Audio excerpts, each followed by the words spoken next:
ഗുരുർബ്രഹ്മാ ഗുരുർവിഷ്ണുഃ ഗുരുർദേവോ മഹേശ്വരഃ ഗുരുസാക്ഷാത് പരം ബ്രഹ്മ തസ്മൈ ശ്രീ ഗുരവേ നമഃ. സദാശിവസമാരംഭാം ശങ്കരാചാര്യമധ്യമാം അസ്മദാചാര്യപര്യന്താം വന്ദേ ഗുരുപരമ്പരാം. ശ്രുതിസ്മൃതിപുരാണാനാം ആലയം കരുണാലയം നമാമി ഭഗവത്പാദം ശങ്കരം ലോകശങ്കരം. ശങ്കരം ശങ്കരാചാര്യം കേശവം ബാദരായണം സൂത്രഭാഷ്യകൃതൗ വന്ദേ ഭഗവന്തൗ പുനഃ പുനഃ.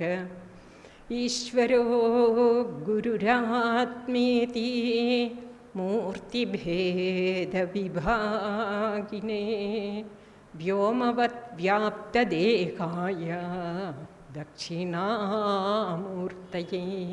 നമഃ. ഓം നമഃ പ്രണവാർത്ഥായ ശുദ്ധജ്ഞാനൈകമൂർത്തയേ നിർമ്മലായ പ്രശാന്തായ ദക്ഷിണാമൂർത്തയേ നമഃ.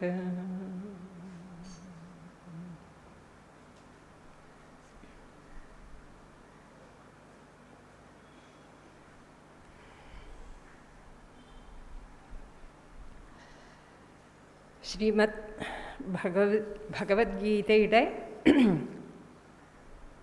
വിഷയം തന്നെ നമുക്കറിയാം. എന്താണ് തൻ്റെ കർത്തവ്യം എന്ന വിഷയത്തിൽ സമ്മൂഢനായിരിക്കുന്ന അർജുനനാണ് ഭഗവാൻ ഗീത ഉപദേശിക്കുന്നത്.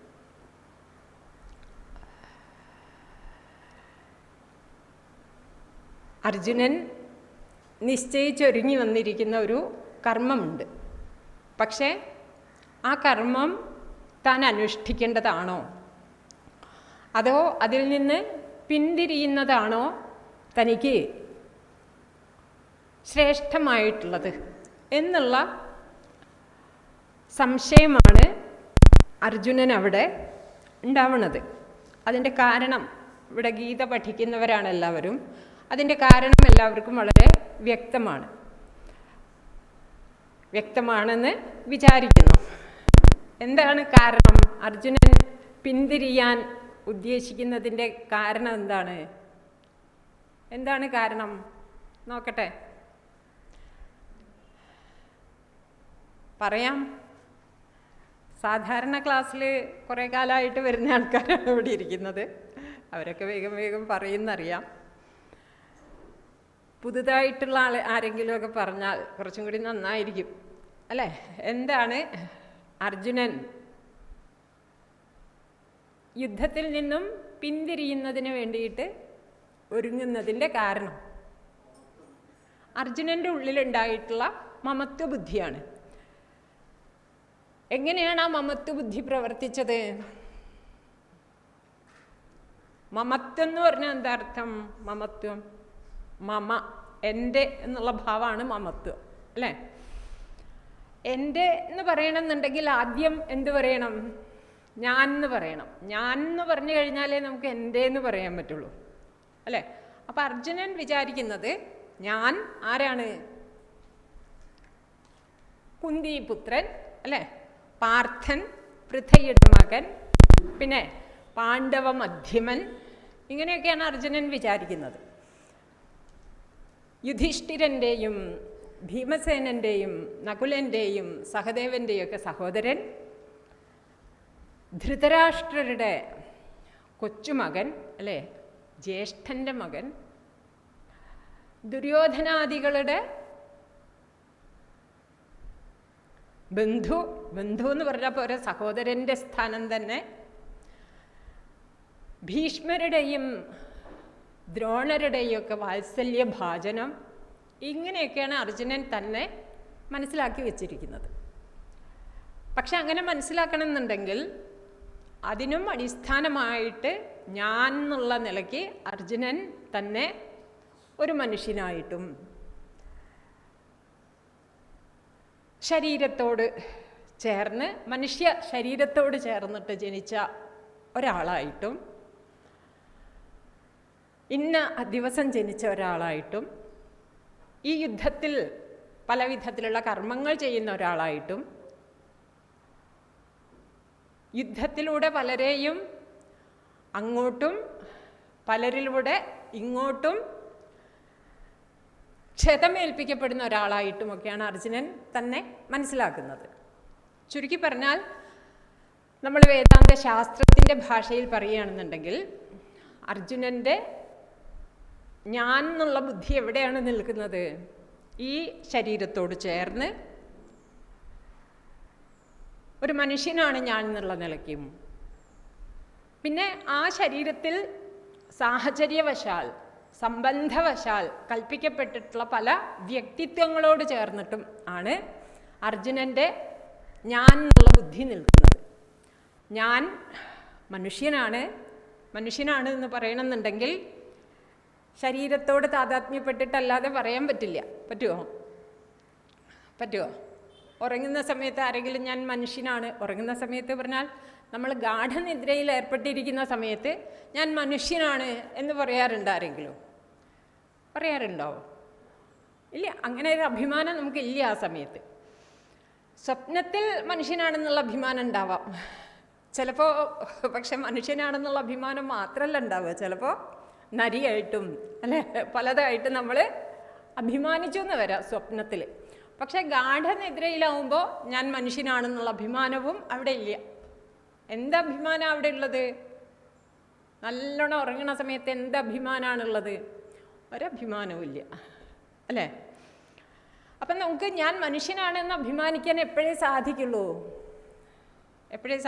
ഈ ശരീരത്തോട് ചേർന്നവനാണ് ഞാൻ. ഈ ശരീരവുമായിട്ടുള്ള താതാത്മ്യം വെച്ചിട്ട് മാത്രമേ നമുക്ക് ഞാൻ മനുഷ്യനാണെന്ന് അഭിമാനിക്കാൻ പറ്റുള്ളൂ. മനുഷ്യനാണെന്നുള്ളിടത്ത് നിൽക്കുന്നുണ്ടോ നമ്മളുടെ അഭിമാനം ചോദിച്ചാൽ, പിന്നെ ആ മനുഷ്യൻ എന്നുള്ളതിൽ തന്നെ നമ്മളുമായിട്ട് ബന്ധപ്പെട്ട ഈ ശരീരവുമായിട്ട് ബന്ധപ്പെട്ട ഘടകങ്ങളുണ്ട്. ഈ ശരീരത്തിന് ജന്മം തന്നിട്ടുള്ള അച്ഛൻ, അമ്മ അല്ലേ, അവരുമായിട്ട് നമ്മൾ എന്ത് ചെയ്യുന്നു? ഒരു ബന്ധം. അഹം ഈ ശരീരത്തിൽ വന്നു കഴിഞ്ഞാൽ പിന്നെ ഈ ശരീരവുമായിട്ട് ബന്ധപ്പെട്ടതിൽ നമുക്കുണ്ടാവുന്ന ഭാവത്തെയാണ് എന്ത് പറയുന്നത്? മമ എന്ന് പറയുന്നത്. എൻ്റെ. അതെവിടുന്ന് തുടങ്ങും ചോദിച്ചാൽ എൻ്റെ ശരീരം, അതവിടെ ഇരിക്കട്ടെ അല്ലേ, അതിലേക്ക് നമുക്ക് വരാം. എൻ്റെ അമ്മ, എൻ്റെ അച്ഛൻ, പിന്നെ എൻ്റെ സഹോദരങ്ങൾ, എൻ്റെ വീട്, എൻ്റെ നാട്, എൻ്റെ കുടുംബം, ഇങ്ങനെ ആ എൻ്റെ എന്നുള്ളത് പോന്നു. അപ്പോൾ ചിലതിൽ നമുക്ക് എൻ്റെ എന്ന് തോന്നുകയാണെന്നുണ്ടെങ്കിൽ സ്വാഭാവികമായിട്ടും എല്ലാത്തിനും നമുക്ക് എൻ്റെ എന്ന് തോന്നുമോ? ഈ ശരീരവുമായിട്ട് എല്ലാത്തിനും ബന്ധമുണ്ടെന്ന് തിരിച്ചറിഞ്ഞാൽ നമുക്ക് എല്ലാത്തിലും എൻ്റെ എന്ന് തോന്നുമായിരുന്നു. പക്ഷേ അങ്ങനെ ഒരു ബോധം നമുക്ക് സാധാരണഗതിയിൽ ഉണ്ടാവണില്ല. പകരം ഈ ശരീരത്തിൽ മാത്രമാണ് ആ ഒരു ഞാൻ എന്നുള്ള അഭിമാനം ഉണ്ടാവുന്നത്. ഈ ശരീരവുമായിട്ട് എല്ലാത്തിനും ബന്ധമുണ്ട് എന്നുള്ള ആ ഒരു വിപുലമായിട്ടുള്ള തിരിച്ചറിവിലേക്ക് നമ്മൾ പോകണില്ല. അല്ലെങ്കിൽ ഞാൻ എന്നുള്ളതിന് ഈ പ്രപഞ്ചവുമായിട്ട് സമ്പൂർണ്ണമായിട്ട് ഈ പ്രപഞ്ചത്തിലുള്ള എല്ലാ ഘടകങ്ങളുമായിട്ടും ഞാൻ എന്നുള്ളതിന് ബന്ധമുണ്ട് എന്നുള്ള തിരിച്ചറിവിൽ നമ്മൾ പോകണില്ല. നമ്മളൊരു പരിമിതമായിട്ടുള്ള ഞാൻ എന്നുള്ള ബുദ്ധിയിലാണ് നിൽക്കുന്നത്. അതുകൊണ്ട് തന്നെ ആ ശരീരവുമായിട്ട് ബന്ധം നമുക്ക് മനസ്സിലാക്കാൻ പറ്റുന്ന ഘടകങ്ങളിൽ, ശരിക്കും പറഞ്ഞാൽ ഈ ശരീരവുമായിട്ട് പല വിധത്തിലും പല തലത്തിലും ബന്ധങ്ങളുണ്ട്. പക്ഷെ അതൊക്കെ നമുക്ക് തിരിച്ചറിയാൻ പോലും പറ്റണില്ല. വളരെ നമ്മുടേതായിട്ടുള്ളൊരു പരിമിതമായിട്ടുള്ളൊരു ബുദ്ധിയുണ്ട്. അതിൽ മാത്രമാണ് നമുക്ക് ആ തിരിച്ചറിവുണ്ടാവണത്. അപ്പം അത് വെച്ചിട്ട് എൻ്റെ എന്ന് നമ്മൾ പറയുന്നു. അപ്പം ചിലതിൽ നമ്മൾ എൻ്റെ എന്നുള്ള അഭിമാനം വെച്ചാൽ സ്വാഭാവികമായിട്ടും ചിലതിൽ എൻ്റെതല്ല എന്നുള്ള അഭിമാനവും ഉണ്ടാവും അല്ലേ? എൻ്റെതല്ല എന്ന് വന്നിട്ടുണ്ടെങ്കിൽ അവിടെ പിന്നെ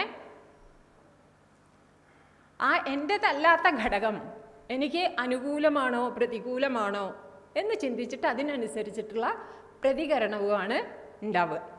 ഇവിടെ ഇപ്പോൾ അർജുനനെ സംബന്ധിച്ചിടത്തോളം അർജുനൻ്റെ മമത്വമാണ് ഇവിടെ പ്രശ്നമായത് എന്ന് പറഞ്ഞു. ഈ സന്ദർഭത്തിൽ എങ്ങനെയാണ് അർജുനൻ്റെ മമത്വം പ്രവർത്തിച്ചത് എന്നാണെങ്കിൽ, ഇവരൊക്കെ എൻ്റെതാണല്ലോ, ഞാൻ ഇവരുടേതാണല്ലോ. ശങ്കരാചാര്യ സ്വാമികൾ നമുക്ക് അങ്ങനെ പറഞ്ഞുതരാം.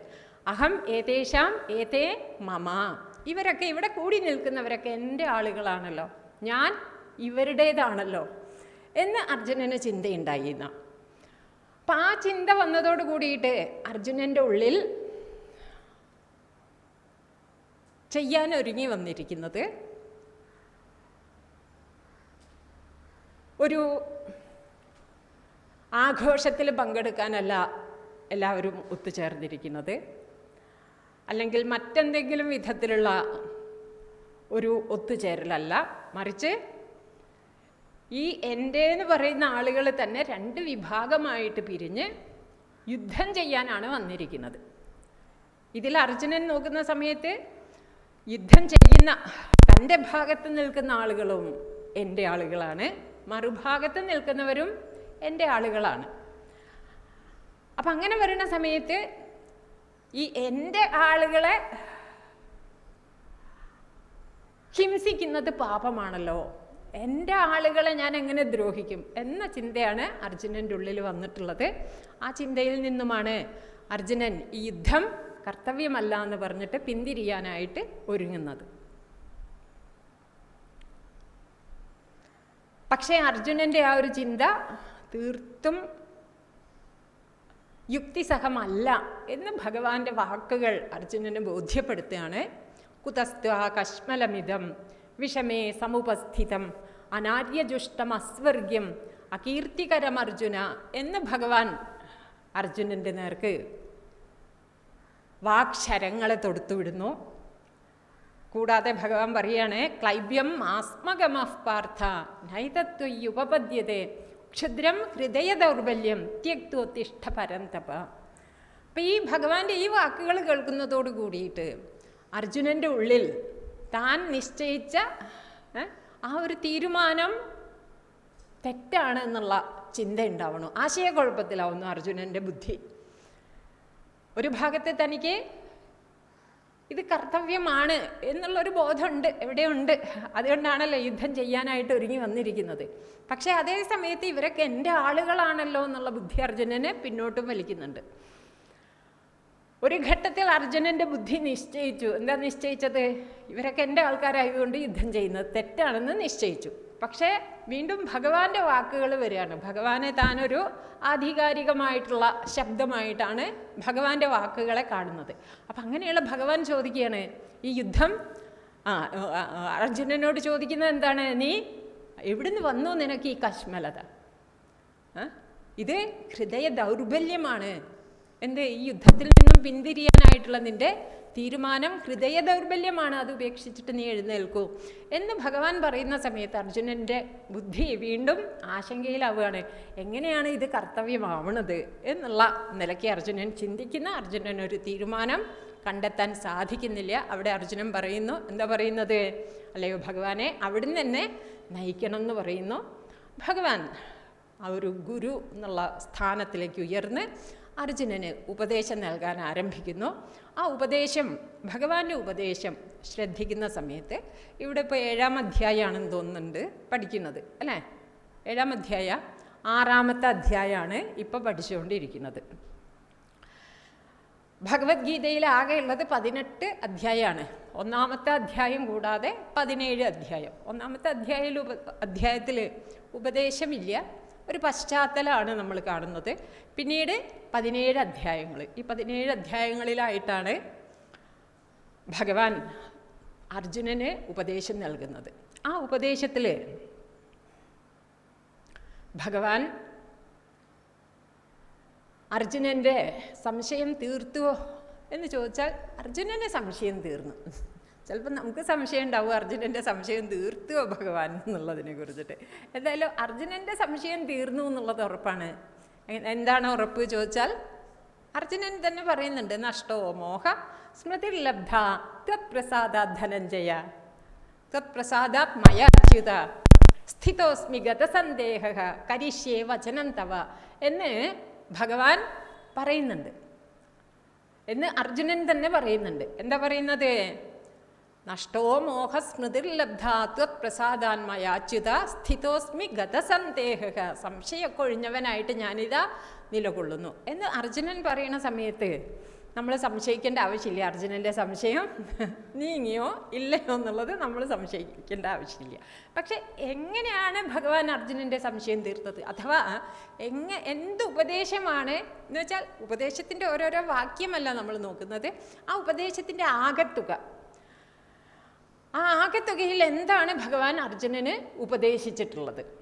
അവിടെ ഈ വിഷയങ്ങളൊക്കെ വിശദമായിട്ട് ഭഗവാൻ ചർച്ചയ്ക്കെടുക്കുന്നുണ്ട്. എന്താണ് ധർമ്മം, എന്താണ് കർമ്മം എന്നുള്ളതൊക്കെ വളരെ വിശദമായിട്ട് ഭഗവാൻ ചർച്ചയ്ക്കെടുക്കുന്നുണ്ട്.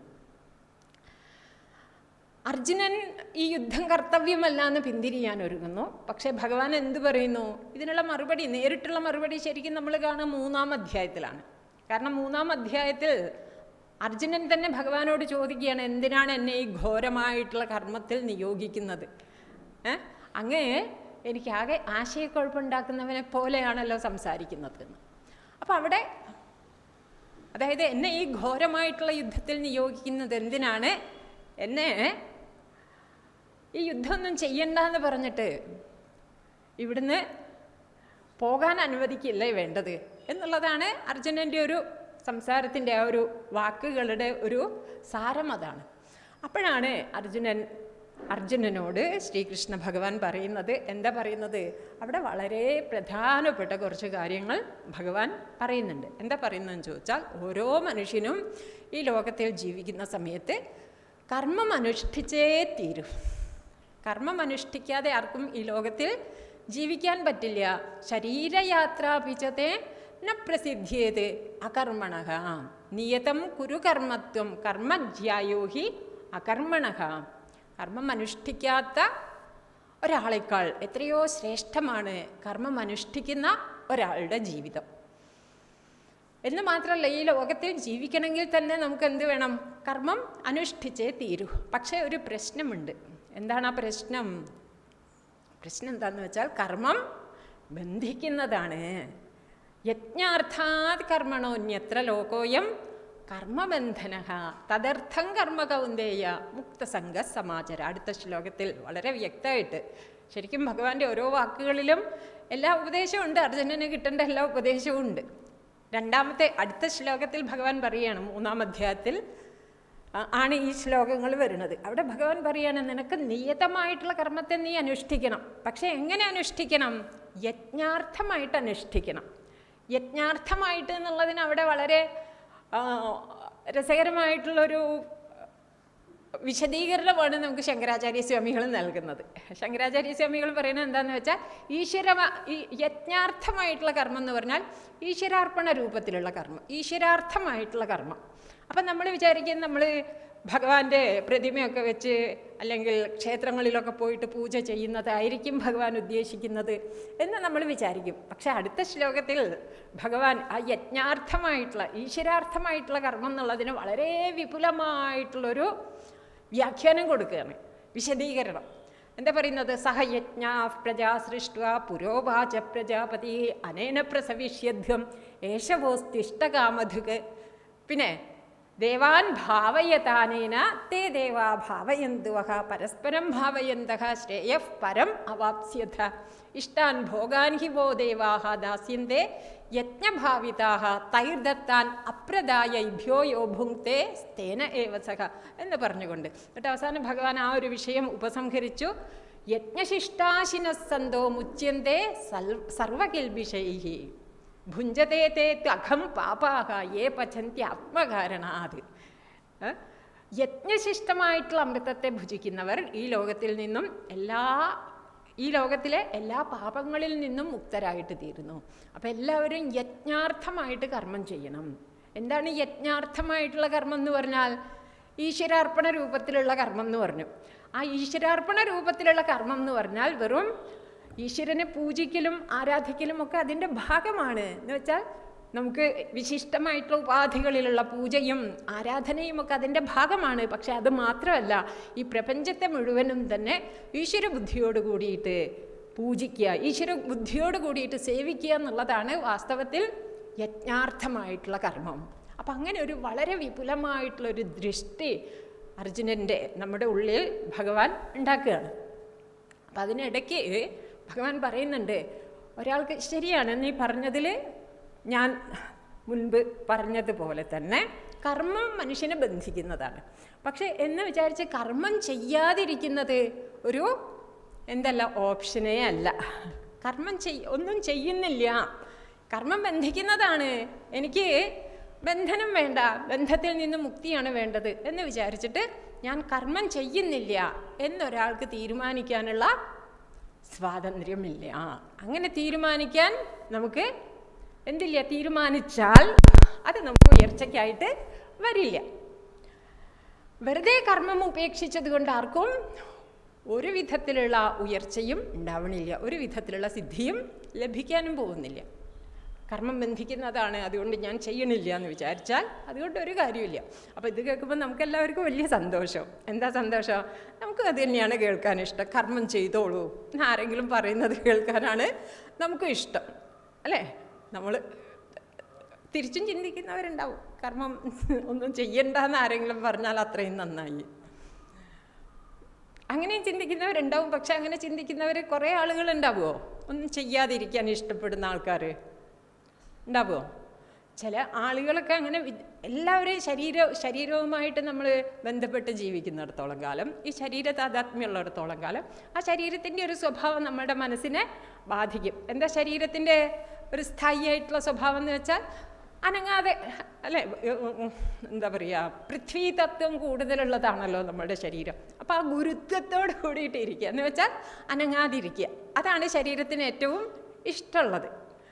പക്ഷേ എന്താ പ്രശ്നം എന്ന് ചോദിച്ചാൽ, അങ്ങനെ ചെയ്യണില്ല എന്ന് വിചാരിച്ചിരുന്നാലും എന്താ സംഭവിക്കുക? ആരെങ്കിലും എപ്പോഴെങ്കിലുമൊക്കെ ഇന്ന് ഞാനൊന്നും ചെയ്യണില്ല, ഇന്നെന്താണ് വ്രതമാണ്, മൗനവ്രതമാണ്, അല്ലെങ്കിൽ ഇന്ന് ധ്യാനിച്ചിരിക്കാൻ പോവുകയാണ് എന്നൊക്കെ വിചാരിച്ചിട്ട് നമ്മളൊരു ദിവസം ഇരുന്ന് നോക്കുക. അപ്പം അറിയാം എന്താ സംഭവിക്കുക എന്നുള്ളത്. എന്താ സംഭവിക്കുക? എന്തെങ്കിലുമൊക്കെ ഒന്ന് മനസ്സിൽ ചിന്ത ചെയ്യും. മാത്രമല്ല നമുക്കങ്ങനെ ഇരിക്കാൻ പറ്റില്ല, അങ്ങനെ ഇരുന്ന് നോക്കണം നമ്മൾ ഇടയ്ക്കൊക്കെ ഒന്ന്. അപ്പോഴാണ് അതിൻ്റെ ഒരു പ്രയാസം മനസ്സിലാവുക. എന്താ പ്രയാസം? അറിയാതെ നമ്മൾ ഒന്ന് എണീറ്റ് പോയിട്ട് ആ പുസ്തകം എടുക്കട്ടെ, അല്ലെങ്കിൽ ഒന്ന് ഇത് ചെയ്യട്ടെ, ഒന്ന് അത് ചെയ്യട്ടെ, അല്ലെങ്കിൽ ഇത്തിരി ഭക്ഷണം എന്തെങ്കിലും കഴിക്കട്ടെ, ഇങ്ങനെ പറഞ്ഞിട്ട് അതെന്തായാലും ആവശ്യമാണല്ലോ, അല്ലേ? അഥവാ ഭക്ഷണം കഴിക്കാൻ നമ്മൾ ഒരുങ്ങണില്ലെങ്കിൽ നമ്മളെ പലരും ഓർമ്മിപ്പിച്ചുകൊണ്ടേയിരിക്കും, ഭക്ഷണം തരൂ. കാരണം അതൊക്കെ ശരീരത്തിൻ്റെ ശീലത്തിൽ പെട്ടതാണ്. അപ്പോൾ ആ ശീലങ്ങൾ എന്ത് ചെയ്യും? നമ്മളെ ഇങ്ങനെ സമ്മർദ്ദം ചെലുത്തിക്കൊണ്ടിരിക്കും നമ്മുടെ മേൽ. അപ്പോൾ ആ സമ്മർദ്ദത്തിന് വശപ്പെട്ടിട്ട് നമ്മൾ പ്രവർത്തിക്കും. ചിലപ്പോൾ നല്ലത് പ്രവർത്തിക്കും. ഇന്ന് നാമൊന്നും ജപിക്കണില്ല എന്ന് വിചാരിച്ചിരിക്കുന്ന ആൾക്കാരാണെന്നുണ്ടെങ്കിലും നാമം ജപിച്ചുള്ള ആ ഒരു ശീലം നമ്മുടെ ഉള്ളിലുണ്ടെങ്കിൽ അറിയാതെ നമ്മൾ നാമം ജപിക്കും. എന്നാൽ നേരെ മറിച്ചിട്ട് വേറെ എന്തെങ്കിലും ചെയ്തിട്ടുള്ള ശീലമാണ് നമുക്കുള്ളതെന്ന് വെച്ചാൽ അറിയാതെ നമ്മൾ അവിടുന്ന് ആ കാര്യങ്ങളിലേക്ക് പ്രവർത്തിക്കാനായിട്ട് പോകും. അപ്പം നമ്മുടെ ഉള്ളിൽ കർമ്മത്തിലേക്ക് നമ്മളെ പ്രേരിപ്പിക്കുന്ന വലുതായിട്ടുള്ളൊരു ശക്തി ഉണ്ട്. നമ്മൾ തന്നെ ആർജിച്ചിട്ടുള്ള കർമ്മ സംസ്കാരത്തിൻ്റെ സമ്മർദ്ദമാണ് അത് എന്നുള്ളത് നമുക്കറിയാം. പക്ഷേ ആ ഒരു സമ്മർദ്ദം ഒരാൾ ചെയ്യുന്നില്ല എന്ന് വിചാരിച്ചിരിക്കുകയാണെങ്കിൽ പോലും ആ ജീവൻ, അല്ലേ, ആർജിച്ചിട്ടുള്ള സംസ്കാരം അയാൾ എന്ത് ചെയ്യും?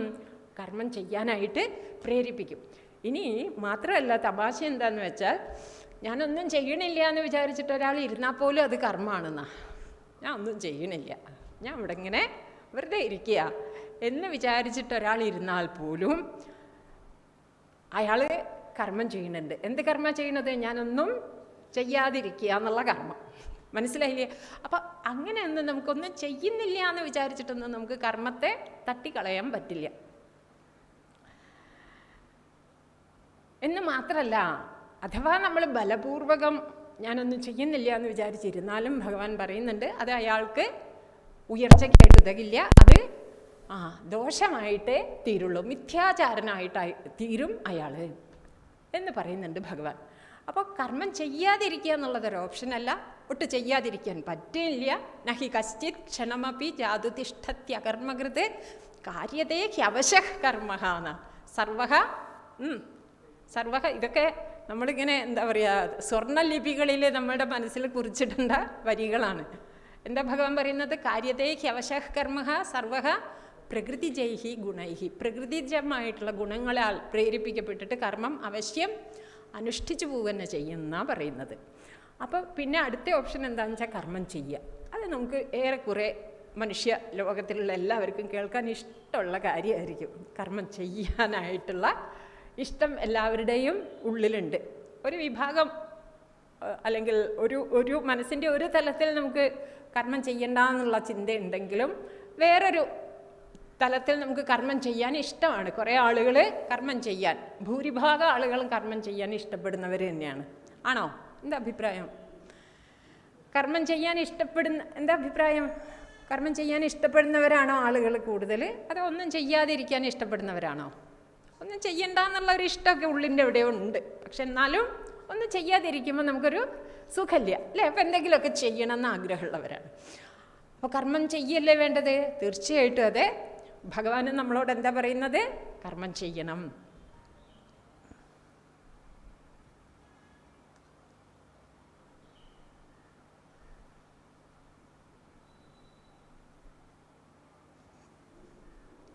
കർമ്മം അനുഷ്ഠിച്ചേ തീരൂ. എങ്ങനെ അനുഷ്ഠിക്കണം? അവിടെയാണ് നമുക്ക് വിവേകം ഉണ്ടായിരിക്കേണ്ടത്. കർമ്മം അനുഷ്ഠിച്ചേ തീരൂ. പക്ഷേ ആ കർമ്മം അനുഷ്ഠിക്കുന്ന സമയത്ത് നമ്മൾ മനസ്സിലാക്കണം, ഇത് ആണ് എൻ്റെ ഭാവിയെ നിർണ്ണയിക്കാൻ പോകുന്നത്, ഇതാണ് എൻ്റെ ജീവിതത്തെ തീരുമാനിക്കാൻ പോകുന്നത്. അതുകൊണ്ട് ഞാൻ ചെയ്യുന്ന കർമ്മം എങ്ങനെയുള്ളതായിരിക്കണം? നാളെ എനിക്ക് ദുഃഖിക്കാൻ ഇടവരുത്താത്ത വിധത്തിലുള്ള കർമ്മമായിരിക്കണം. നാളെ എനിക്ക് എന്ന് പറഞ്ഞാൽ ഈ ജീവന് അത്രയെങ്കിലും പ്രാഥമികമായിട്ടുള്ളൊരു ബോധം നമുക്കുണ്ടായിരിക്കണം. ഞാൻ എന്ന് പറഞ്ഞാൽ അല്ലേ, ഈ ശരീരം മാത്രമാണ്, ശരീരം ജനിച്ചപ്പോഴാണ് ഞാൻ ജനിച്ചത്, ശരീരം ഇല്ലാണ്ടാവുമ്പോൾ ഞാൻ ഇല്ലാതെയാവും എന്നുള്ള നാസ്തിക ബുദ്ധി അല്ലേ, ആ നാസ്തിക ബുദ്ധി നമുക്ക് വയ്യ എന്നല്ല. നമുക്ക് ചെറിയൊരു ബോധം ഉണ്ടെങ്കിൽ ആ നാസ്തിക ബുദ്ധി ഒട്ടും ഉണ്ടാവുകയില്ല. നമുക്കറിയാം, ഭാരതത്തിൽ ജനിച്ച ഒരാൾക്ക് ഈ ഒരു അറിവില്ലാതെ പോകുന്നത് വളരെ ദുർലഭമായിരിക്കും. ഏതറിവ്? ഇതൊരു സഞ്ചാരിയാണ് എന്നുള്ള അറിവ് അല്ലേ. ഈ ജീവൻ എന്ന് പറഞ്ഞാൽ ആരാണ്? ഒരു സഞ്ചാരിയാണ്. പല ശരീരങ്ങളിലൂടെ ഇങ്ങനെ സഞ്ചരിച്ച് ഞാൻ എന്ന് പറഞ്ഞാൽ സച്ചിദാനന്ദ പരമാത്മാവാണ്, നിത്യശുദ്ധ ബുദ്ധമുക്ത സ്വഭാവനാണ്, അജനാണ്, അവ്യയനാണ് എന്നുള്ള അറിവൊക്കെ അവിടെ ഇരിക്കട്ടെ അല്ലേ. ആ അറിവിലേക്ക് നമുക്ക് പതുക്കെ എത്താം. പക്ഷേ പ്രാഥമികമായിട്ട് നമുക്ക് നമ്മളെക്കുറിച്ച് അവശ്യം നമ്മളെപ്പോഴും ഓർമ്മിക്കേണ്ട കാര്യം എന്താണ്? ഞാൻ എന്ന് പറഞ്ഞാൽ എന്താണ്? ഒരു ജീവിതയാത്രയുടെ ഒരു ഭാഗമായിട്ട് ഈ ശരീരത്തിൽ ഇപ്പോൾ വന്നു ചേർന്നിരിക്കുന്ന ഒരാളാണ്. അപ്പം എന്ത് ചെയ്യണം? പരമാവധി ഈ ഒരു യാത്രയെ ഉപയോഗപ്പെടുത്തണം. എൻ്റെ ലക്ഷ്യത്തിലേക്ക് എത്താൻ വേണ്ടിയിട്ട് ഈ ജീവിതയാത്രയെ എനിക്ക് എത്രത്തോളം ഉപയോഗപ്പെടുത്താൻ സാധിക്കുമോ അത്രത്തോളം ഉപയോഗപ്പെടുത്തണം. എന്താ എൻ്റെ ജീവിതയാത്രയുടെ ലക്ഷ്യം? പല ലക്ഷ്യങ്ങളും നമുക്ക് കാണാം, പക്ഷെ ആത്യന്തികമായിട്ടൊരു ലക്ഷ്യമുണ്ട്. എന്താണ് ലക്ഷ്യം? സന്തോഷം, സുഖം, സമാധാനം. വേറെ എന്താ ലക്ഷ്യം അല്ലേ? അപ്പം ആ ലക്ഷ്യത്തിലേക്ക് എത്താൻ വേണ്ടിയിട്ട് എനിക്ക് എൻ്റെ ഈ ജീവിതയാത്രയെ എത്രത്തോളം ഉപയോഗപ്പെടുത്താൻ സാധിക്കുമോ അത്രത്തോളം ഉപയോഗപ്പെടുത്തണം. മിനിമം എന്ത് ചെയ്യണം? നാളെ എനിക്ക് ദുഃഖിക്കാൻ ഇടവരാത്ത വിധത്തിൽ ഇന്ന് കർമ്മം ചെയ്യാനെങ്കിലും ഞാൻ ശ്രദ്ധിക്കേണ്ടതുണ്ട്. ഇന്നലകളിൽ ചെയ്ത കർമ്മത്തിൻ്റെ ആകത്തുകയാണ് ഇപ്പോഴത്തെ ഞാൻ. അപ്പം അങ്ങനെയാണെന്നുണ്ടെങ്കിൽ ഇന്ന് ഞാൻ ചെയ്യുന്ന കർമ്മങ്ങളാണ് നാളത്തെ എൻ്റെ ജീവിതത്തിൻ്റെ അനുഭവത്തെ തീരുമാനിക്കുന്നത് ആണല്ലോ. അപ്പം നാളെ എനിക്ക് സുഖമാണോ ദുഃഖമാണോ ഉണ്ടാവേണ്ടത് എന്നുള്ളത് തീരുമാനിക്കേണ്ടത് ആരാണ്? ഞാൻ തന്നെയാണ്. എങ്ങനെ? എൻ്റെ കർമ്മങ്ങളിലൂടെയാണ് എനിക്കത് തീരുമാനിക്കാൻ പറ്റുക. അപ്പം ഞാൻ എന്ത് ചെയ്തുകൂടാ? എൻ്റെ വാസനകൾ എന്നെ പ്രേരിപ്പിക്കുന്ന വിധത്തിൽ, വാസനകളുണ്ട് എൻ്റെ ഉള്ളിൽ, ശുഭമായതും അശുഭമായിട്ടുള്ളതായ വാസനകളുണ്ട്. ആ വാസനകളാണല്ലോ ഈ ജീവൻ്റെ ഇപ്പോഴത്തെ യാത്രയെ തീരുമാനിച്ചിരിക്കുന്നത്. അപ്പോൾ ആ വാസനകൾ എന്നെ ഒരു ഭാഗത്തുനിന്ന് പ്രേരിപ്പിക്കും.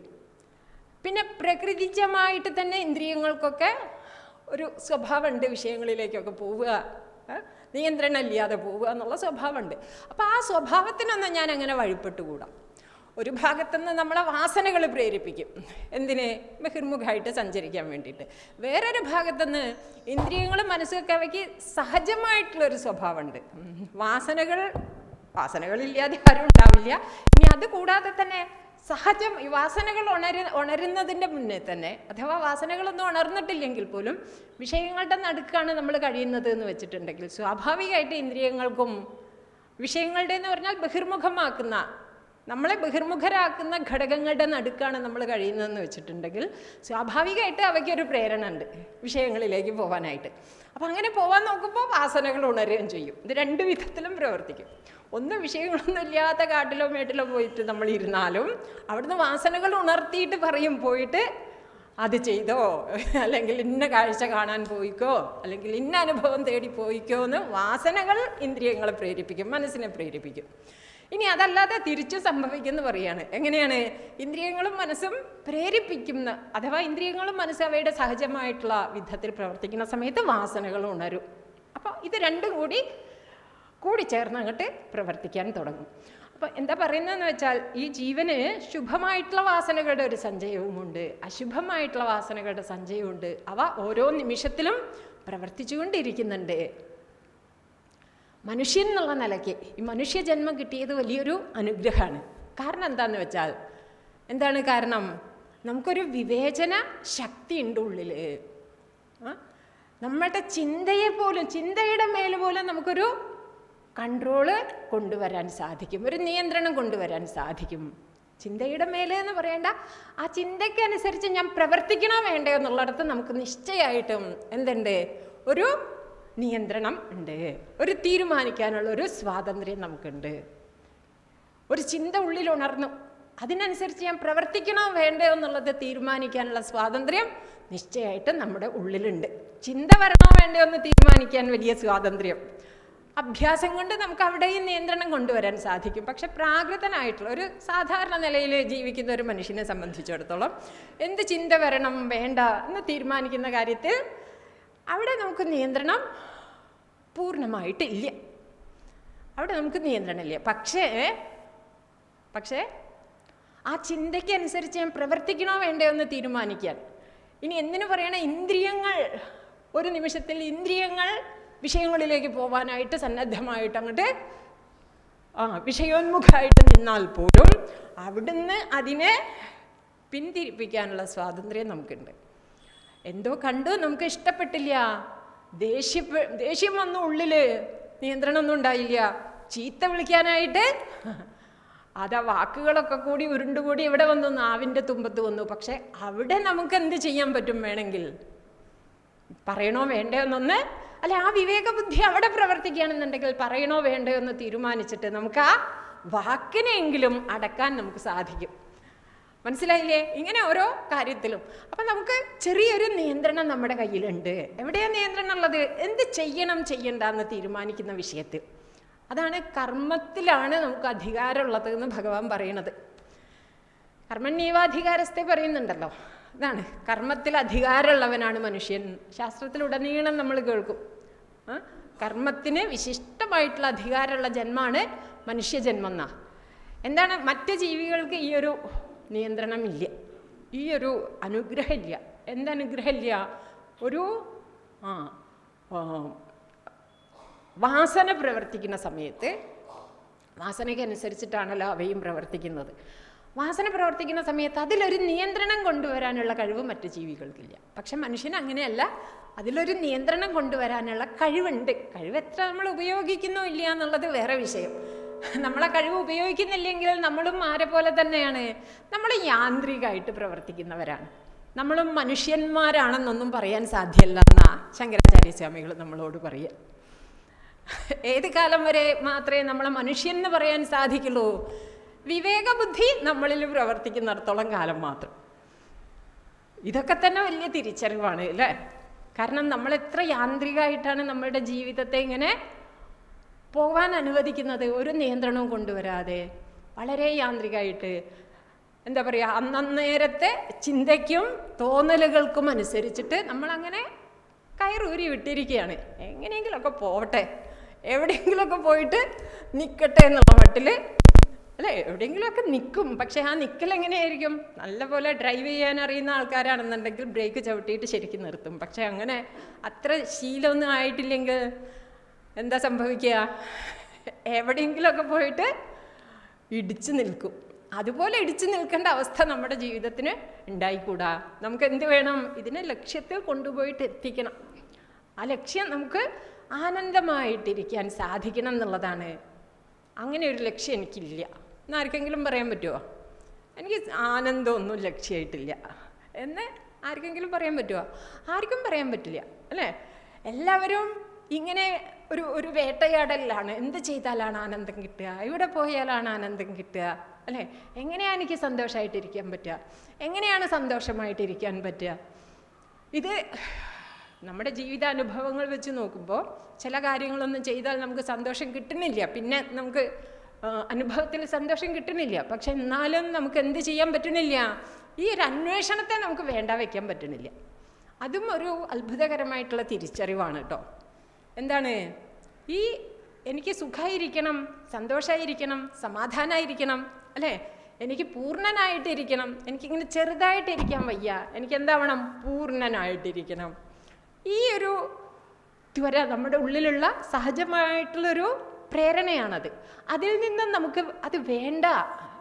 കുറേ കാലമായിട്ടില്ലേ ഇങ്ങനെ പ്രവർത്തിക്കുന്നു, എന്നിട്ട് വിജയിച്ചോ, ഇനിയിപ്പോൾ ഇത് വേണ്ട വയ്ക്കാം എന്ന് വിചാരിച്ച് മിണ്ടാതിരിക്കാൻ പറ്റുന്നുണ്ടോ? എന്ന് വിചാരിച്ചിട്ട് നമുക്ക് ആ സന്തോഷത്തിന് വേണ്ടിയിട്ടുള്ള, സമാധാനത്തിന് വേണ്ടിയിട്ടുള്ള അന്വേഷണം, അതിനു വേണ്ടിയിട്ടുള്ള ഒരു പരിശ്രമം ഉപേക്ഷിക്കാൻ പറ്റുന്നുണ്ടോ? ഒരിക്കലും പറ്റുന്നില്ല. പറ്റുന്നില്ല എന്നുള്ളത് തന്നെ വലിയൊരു തെളിവാണ്. എന്തുകൊണ്ടാണ് അത് പറ്റാത്തത്? എന്തുകൊണ്ടാണ് പറ്റാത്തത്? ഒരേ ഒരു കാരണമേ ഉള്ളൂ. എന്താ കാരണം? രണ്ട് കാരണം പറയാം. ഒന്ന്, നമുക്ക് നമ്മളെ തന്നെ ഒരു വിധത്തിലുള്ള പരിമിതിയുമില്ലാതെ പൂർണ്ണ തൃപ്തനും ആനന്ദത്തോടു കൂടിയവനുമായിട്ട് കാണാൻ പറ്റുന്ന, ആ വിധത്തിൽ നമ്മൾ നമ്മളെ തന്നെ അനുഭവിക്കുന്ന, അഥവാ ആ വിധത്തിൽ നമ്മൾ ആയിത്തീരുന്ന ചില അനുഭവങ്ങൾ നമുക്ക് ജീവിതത്തിൽ ഉണ്ടാവുന്നുണ്ട്. ഭഗവാൻ തന്നെ ചേർത്ത് വെച്ചിട്ടുണ്ട്. ഏത് മൂഢനും, അല്ലേ, ഏത് വിവേകമില്ലാത്ത ആൾക്കായാലും പരിപൂർണ സ്വാതന്ത്ര്യം, സമ്പൂർണമായിട്ടുള്ള തൃപ്തി ഉണ്ടാവണ ഒരനുഭവം ഭഗവാൻ തന്നെ ചേർത്ത് വെച്ചിട്ടുണ്ട്. എപ്പോൾ? സുഷുപ്തിയിൽ. അപ്പം സുഷുപ്തി അനുഭവിക്കുന്ന ഒരാൾക്ക് എങ്ങനെയാണ് തന്നെ അപൂർണനായിട്ടും അതൃപ്തനായിട്ടും ഒക്കെ അംഗീകരിക്കാൻ സാധിക്കുക? ആ സമയത്ത് നിരുപാധികമായിട്ടുള്ള ആനന്ദം അനുഭവിക്കുകയാണ്. അപ്പോൾ ആ ഒരു ആനന്ദാനുഭവം നമുക്ക് ഉണ്ട് എന്നുള്ളത് കൊണ്ട് തന്നെ നമുക്ക് നമ്മുടെ പരിമിതിയെ, അഥവാ പരിമിതികളോട് കൂടിയിട്ടുള്ളൊരു എനിക്ക് അംഗീകരിക്കാൻ ഒരിക്കലും സാധിക്കുന്നില്ല. മാത്രമല്ല, നമ്മുടെ ശാസ്ത്രം നമ്മളോട് ഉപദേശിക്കുന്നത് എന്താണ്? നമ്മുടെ സ്വരൂപം തന്നെ, നമ്മുടെ ഉള്ളിൽ നമ്മളായിരിക്കുന്ന ആ ഒരു സ്വരൂപം, നമ്മുടെ ഉള്ളിൽ നിന്നൊക്കെ നമ്മൾ പ്രാഥമികമായിട്ട് പറയുന്നതിൽ തെറ്റ് പറയാൻ പറ്റില്ല. പക്ഷെ വേദാന്തത്തിൻ്റെ ഉള്ളിലേക്ക് പോയാൽ അങ്ങനെ പറയുന്നത് ശരിയല്ല എന്ന് നമുക്ക് മനസ്സിലാവും. എന്നാലും പ്രാഥമികമായിട്ട് നമുക്ക് അങ്ങനെ പറയാം, കുഴപ്പമൊന്നുമില്ല. നമ്മുടെ സ്വരൂപം എന്താണ്? ആനന്ദ സ്വരൂപമാണ്. അതാണ് വാസ്തവം. ആ വാസ്തവം അങ്ങനെ ആയിരിക്കുന്നിടത്തോളം കാലം, നമ്മുടെ സ്വരൂപം പൂർണ്ണ സ്വരൂപമായിരിക്കുന്നിടത്തോളം കാലം നമുക്ക് നമ്മളെ എങ്ങനെ അംഗീകരിക്കാൻ പറ്റില്ല? അപൂർണനായിട്ടും അതൃപ്തനായിട്ടും അതുഷ്ടനായിട്ടും ഒന്നും നമുക്ക് അംഗീകരിക്കാൻ പറ്റില്ല. ഇതാണ് സത്യം. അപ്പം ഈ ഒരു സ്വരൂപം ഒരു ഭാഗത്ത് നിന്ന് നമ്മളെ എന്ത് ചെയ്യും? ആ സ്വരൂപത്തിലേക്ക് ഇങ്ങനെ നമ്മളെ ആകർഷിക്കും. സ്വരൂപം ഒരു ഭാഗത്തു നിന്ന് നമ്മളെ ആകർഷിക്കും, മറുഭാഗത്തു നിന്ന് വിഷയങ്ങളും നമ്മളെ ആകർഷിച്ചുകൊണ്ടിരിക്കും. മറുഭാഗത്ത് നിന്ന് പറയുന്നതും തെറ്റ് തന്നെയാണ്, അല്ലേ? ഈ സ്വരൂപത്തിലേക്കുള്ള ആകർഷണം തന്നെയാണ് വഴി തെറ്റിയിട്ട് എങ്ങനെ പോകുന്നത്? വിഷയങ്ങളിലേക്ക് പോകുന്നത്. അല്ലാതെ വിഷയങ്ങളിലേക്ക് നമ്മൾ വേറൊരു യാത്രയൊന്നും അല്ല ചെയ്യുന്നത്. ഈ സ്വരൂപത്തിലേക്കുള്ള ഒരു ഭാഗത്തുള്ള ആകർഷണം തന്നെയാണ് വഴി തെറ്റിയിട്ട് റൂട്ട് മാറിയിട്ട് പോകുന്നത്. എങ്ങോട്ട് പോകുന്നത്? വിഷയങ്ങളിലേക്ക് പോകുന്നത്. എന്താ വിചാരിക്കുന്നത് ജീവൻ? പോവാനുള്ള വഴി ഒന്നേ കാണുന്നുള്ളൂ ഇപ്പോൾ. എന്താ വഴി? കണ്ണ് രൂപത്തിൻ്റെ വഴി, ചെവി ശബ്ദത്തിൻ്റെ വഴി, ഇങ്ങനെ വഴികൾ, റൂട്ടുകൾ നമുക്ക് കാണിച്ചു തരും. പരാഞ്ചി ഖാനി വ്യതൃണത് സ്വയംഭൂഹ് എന്നാണല്ലോ ഉപനിഷത്ത് പറയുക. അപ്പം നമുക്കറിയുന്ന വഴി അതാണ്. മാത്രമല്ല പുറമേക്ക് പോകുമ്പോൾ ഇത്തിരി സുഖമൊക്കെ കിട്ടുന്നുണ്ട്. ഇഷ്ടരൂപം കാണുമ്പോൾ ഒരു സുഖം, ഇഷ്ട ശബ്ദം കേൾക്കുമ്പോൾ ഒരു സുഖം, അല്ലേ, ഇഷ്ടരുചി അനുഭവിക്കുമ്പോൾ ഒരു സുഖം, ഇങ്ങനെ അല്പായിട്ടൊക്കെ നമുക്ക് സുഖം കിട്ടുന്നുണ്ട്. അപ്പോൾ മനസ്സ് പ്രതീക്ഷകളുണ്ടാകും. എന്താ പ്രതീക്ഷ? ഇതിൻ്റെ അടുത്ത ലെവലിലേക്ക് പോയാൽ എനിക്ക് കൂടുതൽ സുഖം കിട്ടും, ഇതിനേക്കാൾ കുറച്ചും കൂടി ഭേദപ്പെട്ട വിഷയങ്ങൾ അനുഭവിക്കാൻ സാധിച്ചാൽ എനിക്ക് കുറച്ചും കൂടി സുഖം കിട്ടും. ഇനി ഈ ലോകമൊക്കെ വിട്ടിട്ട് വേറെ ലോകമുണ്ട്, അവിടെ പോയാൽ എത്ര മടങ്ങ് അധികം സുഖമാണ് അനുഭവിക്കാൻ പറ്റുക. ശാസ്ത്രങ്ങളൊക്കെ അതിനെക്കുറിച്ച് പറയുന്നുണ്ട്. അപ്പം ഇതൊരു വഴി തെറ്റിയിട്ടുള്ള പോക്കാണ്, അത് വേറെ പോക്കല്ല. ഈ ജീവന് ശരിയായിട്ടുള്ളൊരു തിരിച്ചറിവില്ലാത്തത് കൊണ്ട്. അങ്ങനെയാണല്ലോ, നമുക്കിപ്പോൾ എവിടെയെങ്കിലും ഒന്ന് എത്തണമെന്ന് നമ്മൾ നിശ്ചയിച്ചിട്ടുണ്ട്, പക്ഷെ നമുക്ക് വഴി അറിയില്ല എന്ന് വെച്ചാൽ നമ്മൾ എന്ത് ചെയ്യും? കണ്ട വഴിക്ക് നടക്കാൻ തുടങ്ങും. അങ്ങനെയാണ് ഈ ജീവൻ ചെയ്യണത്, കണ്ട വഴിക്ക് നടക്കുകയാണ്. അപ്പം അങ്ങനെ നടക്കുന്ന സമയത്ത്, അങ്ങനെ ഈ ഒരു യാത്ര ചെയ്യുന്ന സമയത്ത് കുറേയൊക്കെ സൽക്കർമ്മങ്ങളും ചെയ്യാനുള്ള അവസരങ്ങളുണ്ടാവും. ആ സൽക്കർമ്മങ്ങളും അതുപോലെ തന്നെ ജീവന് ഉണ്ടാവുന്ന അനുഭവങ്ങൾ, ദുഃഖാനുഭവം ആയിക്കോട്ടെ, മറ്റ് വിഷമം പിടിച്ച അനുഭവങ്ങളായിക്കോട്ടെ, ഇതൊക്കെ ജീവനെ ഉള്ളിലുള്ള ഒരു വിവേകശക്തി, ജീവൻ്റെ ഉള്ളിലുള്ള വിവേകശക്തിയെ കൂടുതലായിട്ട് ഉണർത്താനുള്ള സാഹചര്യം ഉണ്ടാക്കും. അങ്ങനെ ഉണരുമ്പോൾ പതുക്കെ ജീവൻ ചിന്തിക്കാൻ തുടങ്ങും, ഞാൻ ഈ വിഷയങ്ങളിൽ ഇങ്ങനെ അലഞ്ഞു തിരിയാൻ തുടങ്ങിയിട്ട് കാലം കുറേ ആയല്ലോ, പക്ഷെ എനിക്ക് ഞാൻ അന്വേഷിക്കുന്ന ആ ഒരു തൃപ്തി എനിക്ക് ഉണ്ടാവണില്ലല്ലോ. ഈ ലോകത്തിൻ്റെ സ്വഭാവം എന്നുള്ളത് തന്നെ അനിത്യമാണ്. അപ്പോൾ ഈ അനിത്യമായിട്ടുള്ള ലോകത്തിൽ ഇങ്ങനെ അലഞ്ഞിട്ട് എനിക്ക് എങ്ങനെയാണ് ഞാൻ അന്വേഷിക്കുന്ന ഒരു പൂർണ്ണ തൃപ്തി ഉണ്ടാവുക? അപ്പം ഇതല്ല ഞാൻ പോവേണ്ട വഴി എന്നുള്ളൊരു തിരിച്ചറിവ് പതുക്കെ ജീവൻ്റെ ഉള്ളിൽ ഉണ്ടാവും. അങ്ങനെ ഉണ്ടാവുമ്പോഴാണ് ജീവന് ആധ്യാത്മികമായിട്ടുള്ള ശാസ്ത്രത്തിലേക്കും വേദാന്ത ശാസ്ത്രത്തിലേക്കുമൊക്കെയുള്ള ഒരു ഉണർവ് ഉണ്ടാവുന്നത്. ആ ശാസ്ത്ര സംഘത്തിനുള്ള, ആ വിധത്തിലുള്ള ഒരു ശാസ്ത്ര വിഷയങ്ങളെ മനസ്സിലാക്കുന്നതിനുള്ള അവസരം ആ ജീവനെ ഏതെങ്കിലും വിധത്തിൽ ഉണ്ടായിത്തീരും. അപ്പോഴാണ് അവിടെ സത്സംഗത്തിൻ്റെയും അതുപോലെ തന്നെ സൽക്കർമ്മങ്ങളുടെയും ഒക്കെ പ്രാധാന്യം കൂടുതലായിട്ട് ജീവൻ തിരിച്ചറിയുന്നത്. അവിടെ അതൊരു വലിയ യാത്രയാണ് അല്ലേ, തിരിച്ചറിവിൻ്റെ വലിയൊരു യാത്ര അവിടെയുണ്ട്. നമ്മൾ ചിലപ്പം ബോധപൂർവം ആ ഒരു യാത്ര അഥവാ നമ്മളിൽ സംഭവിച്ചിരിക്കുന്ന ആ യാത്രയെ നമ്മൾ ബോധപൂർവം അപഗ്രഥിച്ചിട്ടുണ്ടാവില്ല. പക്ഷേ അവിടെ വലിയൊരു വിവേകപരമായിട്ടുള്ള, ബുദ്ധിപരമായിട്ടുള്ള വലിയൊരു യാത്ര അവിടെ സംഭവിക്കണം. എന്നാൽ മാത്രമേ നമ്മളുടെ ബുദ്ധി എന്തായിട്ട് തീരുള്ളൂ? ബഹിർമുഖമായിട്ട് പോവാതെ അതിനെ അന്തർമുഖമാക്കിയിട്ട് തീർക്കാനുള്ള ഒരു പ്രേരണ നമ്മളിൽ ഉണ്ടാവുള്ളൂ, അന്തർമുഖമായിട്ട് തീരുള്ളൂ. ബാഹ്യവിഷയങ്ങളല്ല ശരിക്കും നമുക്ക് സുഖത്തെ നൽകുന്നത്. നമ്മുടെ തന്നെ സുഖമാണ് ബാഹ്യവിഷയങ്ങളിൽ തട്ടി പ്രതിഫലിക്കുന്നത്. സുഖം എന്നുള്ളത് നമ്മുടെ തന്നെ സ്വരൂപമാണ്, ആനന്ദസ്വരൂപനാണ് വാസ്തവത്തിൽ ഞാൻ. എന്നെ അറിയുന്നതിലൂടെ മാത്രമേ എനിക്ക് ഞാൻ അന്വേഷിക്കുന്ന പൂർണ്ണ തൃപ്തി ഉണ്ടാവുള്ളൂ. അപ്പം ഇവിടെയാണ് നമുക്കൊരു ആശയക്കുഴപ്പമുണ്ടാവുക. ഇങ്ങനെയൊക്കെ തിരിച്ചറിവുണ്ടായി കഴിയുമ്പോഴാണ് പിന്നെ നമുക്ക് ആശയക്കുഴപ്പം. എന്താ ആശയക്കുഴപ്പം? നമുക്ക് ലോകത്തിൽ ജീവിക്കണോ അതോ ലോകം മുഴുവൻ വിട്ടിട്ട് പോകണോ എന്നുള്ള ചിന്തയാണ് പിന്നെ, അല്ലേ?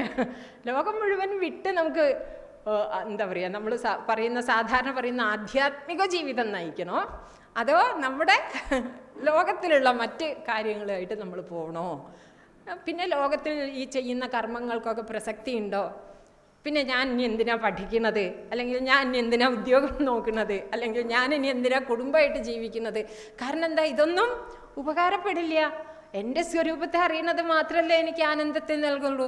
അപ്പം പിന്നെ ഈ ചെയ്യുന്ന കാര്യങ്ങളെ കൊണ്ട് എന്താണ് പ്രയോജനം എന്നുള്ള വിധത്തിൽ നമ്മൾ ചിന്തിക്കാൻ തുടങ്ങും. അപ്പോൾ ഭഗവത്ഗീത കയ്യിലെടുക്കുക. അപ്പോൾ എന്താ ഭഗവാൻ പറയണത്? എന്താ പറയുന്നത്? കർമ്മണ്യേവാധികാരസ്തേ, നിനക്ക് കർമ്മം ചെയ്യാനാണ് അധികാരമുള്ളത്. നിയതം കുരു കർമ്മത്വം കർമ്മജ്യായോ ഹി അകർമ്മണഃ, അല്ലേ? അവിടെ നിർത്തുന്നില്ല ഭഗവാൻ. അടുത്ത വാക്യത്തിൽ പറയുന്നു മുക്തസംഗ സമാചര. അവിടെയാണ് ഗീതയുടെ മർമ്മം കിടക്കുന്നത്. ആ ഒരൊറ്റ വാക്ക് നമ്മൾ മനസ്സിൽ വെച്ചാൽ മതി. കർമ്മം ചെയ്യണമെന്ന് ആരോടും പറയേണ്ട ആവശ്യമില്ല, കർമ്മം ചെയ്യും. പക്ഷേ എനിക്ക് ആധ്യാത്മികമായിട്ടുള്ള ഉയർച്ച ഉണ്ടാവണം, അഥവാ എനിക്ക് ശാസ്ത്രം പറയുന്ന മുക്തി സ്വരൂപത്തിലേക്ക് ഉയരാൻ സാധിക്കണം, അഥവാ എനിക്ക് ജീവിതത്തിൽ ഉയർച്ച ഉണ്ടാവണം, അത് ആഗ്രഹിക്കുക. മുക്തിയൊന്നും എല്ലാവരും ആഗ്രഹിച്ചോളണമെന്നില്ല, പക്ഷേ ജീവിതത്തിൽ ഉയർച്ച ഉണ്ടാവണം എന്ന് ആഗ്രഹിക്കാതെ ആരും ഉണ്ടാവില്ല. അപ്പം ആ ഉയർച്ച എനിക്ക് ഉണ്ടാവണം എന്നുണ്ടെങ്കിൽ പോട്ടെ, ഉയർച്ച എന്നുള്ളതും ഒരു അധികമായിട്ടുള്ള വാക്കാണ്. എനിക്ക് ജീവിതത്തിൽ സന്തോഷം ഉണ്ടാവണം എന്ന് എല്ലാവരും ആഗ്രഹിക്കും, അല്ലേ? ആ സന്തോഷം എന്നുള്ളത് നമുക്ക് ഉണ്ടാവണം എന്ന് വെച്ചാൽ, ഉയർച്ച ആഗ്രഹിക്കുന്ന ആളാണെങ്കിൽ പോലും അതിന് പല വിധത്തിലുള്ള സങ്കല്പങ്ങൾ ഉണ്ടാവാം ഉയർച്ചയെക്കുറിച്ച്. പക്ഷെ സന്തോഷം വേണം, സമാധാനം വേണം എന്നുള്ളത് വേറെ ഒരു വിധത്തിലുള്ള വകഭേദവും ഉണ്ടാവാൻ സാധ്യതല്ല. പക്ഷെ ആ സന്തോഷവും സമാധാനവും നമുക്ക് ഉണ്ടാവണം എന്നുണ്ടെങ്കിൽ കർമ്മം ഉപേക്ഷിക്കുന്നത് മാർഗമല്ല, കർമ്മം ചെയ്യുക തന്നെയാണ് വേണ്ടത്. പക്ഷേ എന്താണ് പക്ഷേ? എങ്ങനെ കർമ്മം ചെയ്യണം, എങ്ങനെ ഈ ലോകത്തിൽ ജീവിക്കണം, ഇതാണ് നമുക്ക് ഗീത പഠിപ്പിക്കുന്നത് ശരിക്കും. അല്ലാതെ എങ്ങനെ യുദ്ധം ചെയ്യണമെന്ന് അർജുനനെ പഠിപ്പിച്ചതല്ല ഭഗവാൻ. പിന്നെ എന്താണ് ഭഗവാൻ പറഞ്ഞിട്ടുള്ളത്? എങ്ങനെ നമ്മൾ ലോകത്തിൽ ജീവിക്കണം, എന്തിന്? നമുക്ക് സന്തോഷപ്രദമായിട്ട്, പിന്നെ ഈ ജീവൻ്റെ ഒരു പൂർണ്ണതയിലേക്ക് ഉയരാൻ തക്ക വിധത്തിൽ നമുക്ക് മുന്നോട്ട് പോകണം എന്നുണ്ടെങ്കിൽ, ആ പൂർണ്ണതയിലേക്ക് എത്താൻ തക്ക വിധത്തിൽ നമുക്ക് ജീവിക്കണം എന്നുണ്ടെങ്കിൽ എങ്ങനെ നമ്മൾ ജീവിക്കണം? എന്താണ് ഭഗവാൻ? വളരെ ലളിതമാണ്. ഗീത ഇങ്ങനെ ഒരു 700 ശ്ലോകങ്ങളൊക്കെ ഉണ്ടെങ്കിലും അത്ര അധികമൊന്നും ഭഗവാൻ പറഞ്ഞത് തന്നെ ആവർത്തിച്ച് പറയുക. നമ്മൾ ഗീതയിലേക്ക് നോക്കിയാൽ നമുക്കറിയാം, പറഞ്ഞ കാര്യം തന്നെയാണ് ഭഗവാൻ പല വാക്കുകളിലൂടെ ആവർത്തിക്കുന്നത്. ശരിക്കും പറയാൻ അധികം ഇല്ല ഗീത. പിന്നെ എന്താ ഉള്ളത് ചോദിച്ചാൽ ചെയ്യാനുള്ളത്. എന്നാൽ പോയിട്ട് ഗീത പഠിച്ചിട്ട് ഗീത ഒന്ന് പ്രാവർത്തികാക്കാം എന്ന് പറഞ്ഞിട്ട് നമ്മൾ അന്വേഷിച്ച് പോകേണ്ട ആവശ്യമില്ല. നമ്മുടെ ജീവിതം തന്നെ ജീവിച്ചാൽ മതി. പക്ഷെ അതിൽ എന്ത് വേണം? ഗീതത്തിൽ നൽകുന്ന ആ ഒരു അറിവ് നമ്മൾ കൊണ്ടുവരണം. മനസ്സിലായില്ലേ? അത് കൊണ്ടുവരാൻ വേണ്ടിയിട്ട് നമുക്ക് എന്തൊക്കെ സഹായിക്കുമോ അതൊക്കെ നമ്മൾ ചെയ്യും വേണം. വെറുതെ ഈ ഒരു അറിവ് ഇതൊന്ന് കേട്ടു എന്നുള്ളതുകൊണ്ട് മാത്രം എന്താവില്ല, നമ്മുടെ ജീവിതത്തിലേക്ക് നമുക്ക് ആ അറിവിനെ കൊണ്ടുവരാൻ സാധിക്കില്ല, അല്ലേ? അങ്ങനെയാണെന്നുണ്ടെങ്കിൽ നമ്മളൊക്കെ വലിയ വലിയ പണ്ഡിതന്മാരും മറ്റോ എന്താ പറയുക, പണ്ഡിതന്മാർ പറഞ്ഞാൽ പോരാ, അല്ലേ? നമ്മൾ വ്യാസമഹർഷിക്ക് തുല്യരായിട്ടുള്ള ആളുകളായിട്ട് തീർന്നില്ലേ? കാരണം വ്യാസമഹർഷി രചിച്ചിട്ടുള്ള ഗീതയല്ലേ നമ്മൾ പഠിക്കുന്നത്. അല്ലെങ്കിൽ സാക്ഷാൽ ഭഗവാന് തുല്യമായിട്ട് ഭഗവാന് തുല്യമാണ് ആന്തരികമായിട്ട്, അതല്ല എന്നല്ല പറയുന്നത്. പക്ഷേ ഗീത കേട്ടാൽ തന്നെ നമുക്ക് ആ ഒരു നിലയിലേക്ക് എത്താൻ സാധിക്കുന്നു വെച്ചാൽ നമ്മളൊക്കെ ആ നിലയിൽ എത്തിക്കഴിഞ്ഞു എന്ന് പറയാം. പക്ഷേ അങ്ങനെ വെറുതെ കേട്ടത് കൊണ്ട് മാത്രം ആ അറിവ് നമ്മളുടെ ജീവിതത്തിൽ നമുക്ക് കൊണ്ടുവരാൻ സാധിക്കില്ല. ചോദിച്ചാൽ സാധിക്കും. അത്രയും പൂർവ്വ സംസ്കാരമുള്ള ഒരാൾക്കാണെന്നുണ്ടെങ്കിൽ ഒന്ന് കേട്ടാൽ മതിയാവും. പക്ഷേ നമുക്കിപ്പോഴും ഈ ലോകത്തിൽ ജീവിക്കുന്ന സമയത്ത് പല വിധത്തിലുള്ള ആശയക്കുഴപ്പങ്ങൾ ഉണ്ടാവണു, സന്തോഷം ഉണ്ടാവണില്ല എപ്പോഴും എന്ന് വെച്ചാൽ നമുക്കൊരു പ്രാവശ്യം കേട്ടാൽ പോരാന്നാ അർത്ഥം. പിന്നെ എന്ത് ചെയ്യണം? കേൾക്കുക മാത്രം ചെയ്താൽ പോരാ. ആ കേട്ടതിനെ നമ്മളുടെ പ്രവൃത്തിയിലേക്കും അല്ലെങ്കിൽ നമ്മളുടെ നിത്യ മാനസിക വ്യാപാരത്തിലേക്കും കൊണ്ടുവരാൻ നമുക്കൊരു ശക്തി ഉണ്ടാവണം. അതിന് വേണ്ടതൊക്കെ നമ്മൾ ചെയ്യണം. അവിടെയാണ് മറ്റ് സാധനകളുടെയും മറ്റെല്ലാ വിധത്തിലുള്ള കാര്യങ്ങളുടെയും പ്രസക്തി വരുന്നത്. എന്തൊക്കെ ചെയ്യാൻ പറ്റും നമുക്ക്? ഈ കേട്ട കാര്യങ്ങൾ, ഇപ്പം നമ്മളോടൊരു ശാസ്ത്രം പറയണം സൽക്കർമ്മം ചെയ്യണം, അല്ലെങ്കിൽ മെയിനായിട്ടുള്ള ഉപദേശം എന്താണ് ഗീതയുടെ? ഒട്ടലില്ലാണ്ട് കർമ്മം ചെയ്യണം. ഇതാണ് മുഖ്യമായിട്ടുള്ള ഉപദേശം. വേറെ ഒന്നുമില്ല. ഗീതയിൽ ഇപ്പോൾ ഒരുപാട് ഉപദേശങ്ങളുണ്ടോ ചോദിച്ചാൽ ഒരു ഉപദേശമേ ഉള്ളൂ. എന്താണ് ആ ഉപദേശം? കർമ്മം ചെയ്യുമ്പോൾ ഒട്ടലില്ലാണ്ട് ചെയ്യണം. ഇത് ആത്മജ്ഞാനിയോട് പറയേണ്ട ആവശ്യമുണ്ടോ? ഇല്ല, ഒട്ടലില്ല ആത്മജ്ഞാനിക്ക് സ്വതവേ, അല്ലേ? ഈ ആത്മജ്ഞാനിയുടെ തലത്തെയും ഭഗവാൻ പറയുന്നുണ്ടല്ലോ. ആത്മജ്ഞാനം എന്താണ്, ആത്മജ്ഞാനിയുടെ തലം എന്താണെന്ന് പറയുന്നുണ്ട്. അവിടെ എന്താ പറയുന്നത്? ഒട്ടലില്ലാണ്ട് കർമ്മം ചെയ്യുന്ന ആളാണ് ആത്മജ്ഞാനി. ആത്മജ്ഞാനി എന്ത് ചെയ്താലും അത് കർമ്മമല്ല. അത് പ്രകൃതിയിലെ ഗുണങ്ങൾ പ്രവർത്തിക്കുന്നതാണെന്ന് അറിഞ്ഞിട്ട് ആത്മജ്ഞാനി അതിൽ എന്താവണില്ല, ഒട്ടുന്നേ ഇല്ല. പ്രകൃതേർ ക്രിയമാണാനി ഗുണൈ കർമാണി സർവശഃ അഹങ്കാര വിമൂഢാത്മാ കർത്താഹമിതി മന്യത്തെ തത്വവിത്ത് മഹാബാഹോ ഗുണകർമ്മ വിഭാഗയോ ഗുണാ ഗുണേഷു വർത്തന്തെ ഇതി മത്വ ന സജ്ജതെ. അയാൾക്ക് ഒട്ടലേ ഉണ്ടാവണില്ല. നൈവ കിഞ്ചിത് കരോമി യുക്തോ മന്യേത തത്വവിത് പശ്യൻ ശൃണ്ണൻ സ്പൃശൻ ജിഘ്രൻ അശ്നൻ ഗച്ഛൻ സ്വപൻ ശ്വസൻ പ്രലപൻ വിസൃജൻ ഗൃഹൻ, അങ്ങനെ പോകുന്നുണ്ട്. ഭഗവാൻ തന്നെ സ്വയം പറയുന്നുണ്ട്, ഞാൻ ചാതുർവർണ്ണ്യം എന്ന് വെച്ചാൽ ഈ പ്രപഞ്ച വ്യവസ്ഥയൊക്കെ എന്നാൽ കൽപ്പിക്കപ്പെട്ടിട്ടുള്ളതാണ്, എന്നാൽ സൃഷ്ടിക്കപ്പെട്ടിട്ടുള്ളതാണ്. പക്ഷേ തസ്യ കർത്താരമഭിമാം വിദ്ധി അകർത്താരം അവ്യയം. അതിൻ്റെയൊക്കെ കർത്താവാണ് ഞാൻ എന്ന് വെച്ചാലും ഞാൻ ആരാണ്? അകർത്താവും അവ്യയനുമാണ് ഞാൻ എന്ന് നീ അറിയൂ. എന്നെ ഒരു വിധത്തിലുള്ള കർമ്മങ്ങളും ഞാനുമായിട്ടൊരു സംബന്ധവും കർമ്മത്തിന് ഇല്ല. കാരണം ഞാൻ പൂർണ്ണനാണ്. പൂർണ്ണനായിട്ടുള്ള ഞാൻ എങ്ങനെയാണ് കർത്താവും ക്രിയയും ഒക്കെ ആയിട്ട് തീരുക? അപ്പോൾ എൻ്റെ കൈ പ്രവർത്തിക്കുന്നത് നീ കാണുന്നുണ്ടാവും, കാല് പ്രവർത്തിക്കുന്നത് നീ കാണുന്നുണ്ടാവും. അതെന്നെ നിൻ്റെ കൽപ്പനയാണ്. എൻ്റെ അഭിപ്രായത്തിൽ എന്താണ്, ഈ പ്രപഞ്ചം മുഴുവൻ എൻ്റെ ശരീരമാണ്. അല്ലാതെ ഈ കാണുന്നത് മാത്രമല്ല എൻ്റെ ശരീരം. പിന്നെ എന്താണ്, ഈ സർവപ്രപഞ്ചവും എൻ്റെ ശരീരമാണ്. അഥവാ മയാ തതമിദം സർവം ജഗദവ്യക്തമൂർത്തിനാമസ്ഥാനി സർവഭൂതാനി നചാഹം ദേശവസ്ഥിതഃ നചമസ്ഥാനി ഭൂതാനി. രണ്ട് ദൃഷ്ടിയും, ഒന്ന് എല്ലാത്തിനെയും ഉൾക്കൊള്ളുന്ന ദൃഷ്ടി, മറ്റേതെന്താണ്, എല്ലാത്തിനും അതീതമായിട്ട് നിൽക്കുന്ന ഒരു ദൃഷ്ടി. രണ്ട് സമന്വയിപ്പിക്കുമ്പോഴാണ് ആ അറിവിന് പൂർണ്ണത വരുന്നത്. പറഞ്ഞതിൻ്റെ ആശയം മനസ്സിലായിട്ടുണ്ടാകുമെന്ന് വിചാരിക്കട്ടെ. ഒന്നുകിൽ ഭഗവാൻ ആരാണ്? എല്ലാം ഉൾക്കൊള്ളുന്നവനാണ്, എല്ലാമാണ്. അല്ലെങ്കിലോ ഭഗവാൻ എന്താണ്? ഭഗവാനേ ഉള്ളൂ. അപ്പോൾ പിന്നെ എല്ലാം ഭഗവാനാണെന്ന് പറയേണ്ട ആവശ്യമില്ലല്ലോ. ഭഗവാൻ ഏകനും അദ്വിതീയനുമാണ്, അഥവാ ഭഗവാൻ സർവവുമാണ്. രണ്ടും രണ്ട് കാര്യമാണോ പറഞ്ഞു ചോദിച്ചല്ല, രണ്ടും ഒന്ന് തന്നെയാണ് പറഞ്ഞത്. അപ്പം സർവവും ഭഗവാനാണെന്നുള്ളത് കൊണ്ട് ഭഗവാന് കർത്താവും ക്രിയയും കർമ്മവും കർമ്മഫലവും ഒക്കെ ഭഗവാനിൽ നിന്ന് അന്യല്ല, ഭഗവത് സ്വരൂപമാണല്ല. ബ്രഹ്മാർപ്പണം ബ്രഹ്മകവിർ ബ്രഹ്മാഗ്നൗ ബ്രഹ്മണാഹുതം ബ്രഹ്മൈവ തേന ഗന്ധവ്യം ബ്രഹ്മകർമ്മ സമാധിന. ഈ ശ്ലോകത്തിൻ്റെ ഒക്കെ ഭാഷ്യം അതിഗംഭീരമായിട്ടുള്ള ഭാഷയാണ് അല്ലേ. ഇതൊക്കെ ഇങ്ങനെ എത്ര അയവിറക്കിയാലും എന്ന് വെച്ചാൽ എത്ര ശാസ്ത്രത്തിൽ നമുക്കൊരു താല്പര്യം ഉണ്ടായി കഴിഞ്ഞാൽ നമുക്ക് ഈ ഭാഷയൊക്കെ വായിക്കുന്ന സമയത്തെ നമുക്ക് എന്തെന്നില്ലാത്തൊരു തിരിച്ചറിവ് നമ്മുടെ ഉള്ളിലുണ്ടായിക്കൊണ്ടേയിരിക്കും. ആ തിരിച്ചറിവിനെ നമുക്ക് നിലനിർത്താൻ സാധിക്കുന്നുണ്ട്, അത് വേറെ കാര്യം. പക്ഷേ ഇത് കേൾക്കുമ്പോൾ നമ്മുടെ ഉള്ളിലൊരു ആനന്ദം നമുക്ക് അനുഭവപ്പെടാൻ തുടങ്ങും. ആ ശാസ്ത്ര അഭിരുചി ഈ ജീവന് ഉണരുന്ന സമയത്ത്, ശാസ്ത്ര വിഷയങ്ങൾ കേൾക്കുന്ന സമയത്ത് ഉള്ളിലെവിടെ നമുക്കറിയാത്ത വിധത്തിലുള്ളൊരു ആനന്ദം നമ്മുടെ ഉള്ളിൽ ഉണ്ടാവും. അത് ആ ജീവൻ്റെ ഒരു എന്താ പറയുക ഉണർവാണ് കാണിക്കുന്നത്. അപ്പോൾ നമ്മൾ ഈ ഭാഷ്യം ഭഗവത്ഗീതയുടെ ഭാഷ്യമൊക്കെ കുറേ കേൾക്കുന്ന സമയത്ത് ഇതൊക്കെ എനിക്കറിയാലോ തോന്നും. പക്ഷെ ഇല്ല, പിന്നെ എടുത്തു വെച്ചിട്ട് നോക്കുമ്പോൾ നമുക്ക് പുതുതായിട്ടുള്ള ഒരു എന്താ പറയുക ആ ഒരു പുതിയൊരു അറിവിലേക്ക് നമ്മൾ ഇറങ്ങിച്ചെല്ലുന്നത് പോലെയാണ് വീണ്ടും നമുക്ക് തോന്നുക. അപ്പം ഭഗവാൻ ഇങ്ങനെ ആവർത്തിച്ച് പറഞ്ഞിട്ടുണ്ട്, കർമ്മണ്യകർമ്മയഃ പശ്യേത് അകർമ്മണി ച കർമ്മയഃ സ ബുദ്ധിമാൻ മനുഷ്യേഷു സയുക്തഃ കൃഷ്ണകർമ്മകൃത്.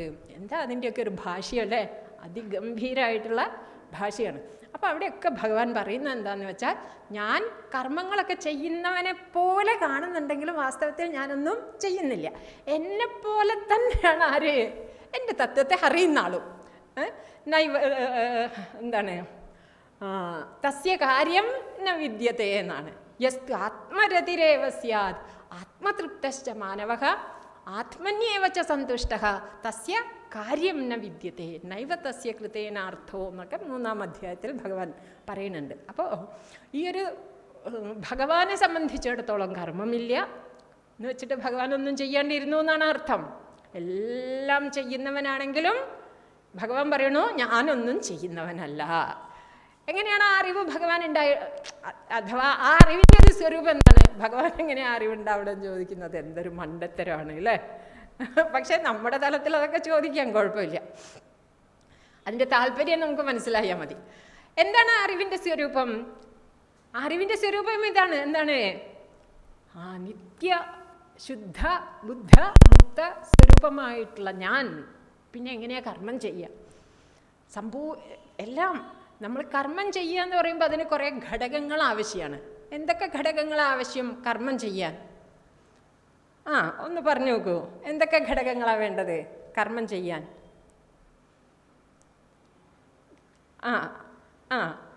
വ്യാകരണ ഭാഷയിൽ പറഞ്ഞാൽ ആദ്യം എന്ത് വേണം?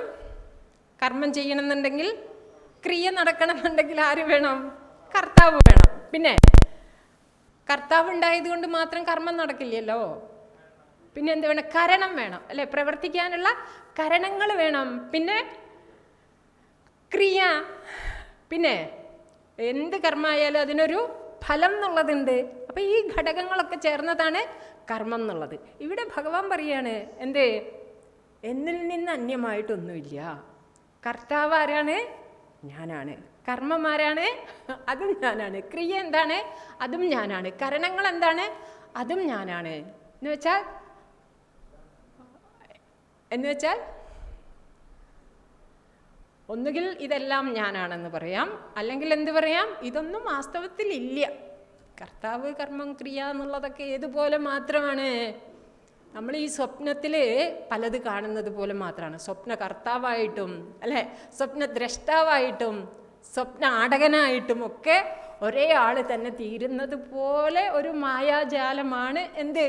ഈ കർത്താവും കർമ്മവും ക്രിയയും കർമ്മഫലവും ഒക്കെ ആയിട്ടിങ്ങനെ ഈ ദ്വൈതം ഇങ്ങനെ കാണപ്പെടുന്നതൊരു മായാജാലം പോലെ മാത്രമേ ഉള്ളൂ. വാസ്തവം എന്താണ്? വാസ്തവം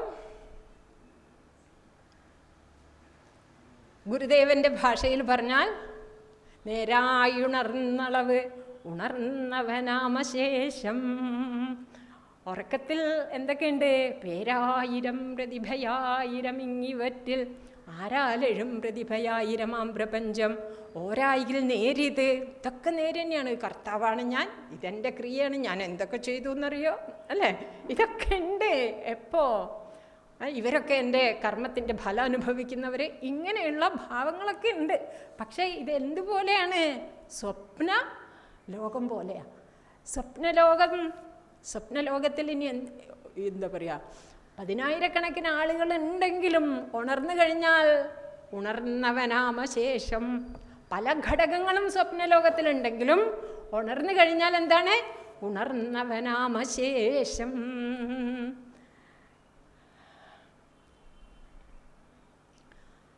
അപ്പോൾ ഒന്നുകിൽ നമുക്ക് അങ്ങനെയും പറയാം.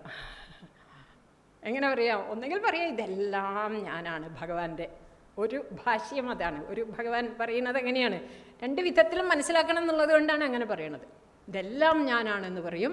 അല്ലെങ്കിലോ ഇതൊന്നും വാസ്തവമല്ല, പിന്നെയോ ഇതിനൊക്കെ അധിഷ്ഠാനമായിട്ട് അല്ലെ ഈ നാടകങ്ങളൊക്കെ എവിടെയാണോ നടക്കുന്നത്, ഈ മായാജാലങ്ങളൊക്കെ ഏത് മായാവിയെ ആസ്പദമാക്കിക്കൊണ്ടാണോ നടക്കുന്നത്, ആ മായാവി മാത്രമാണ് സത്യമായിട്ടുള്ളത്.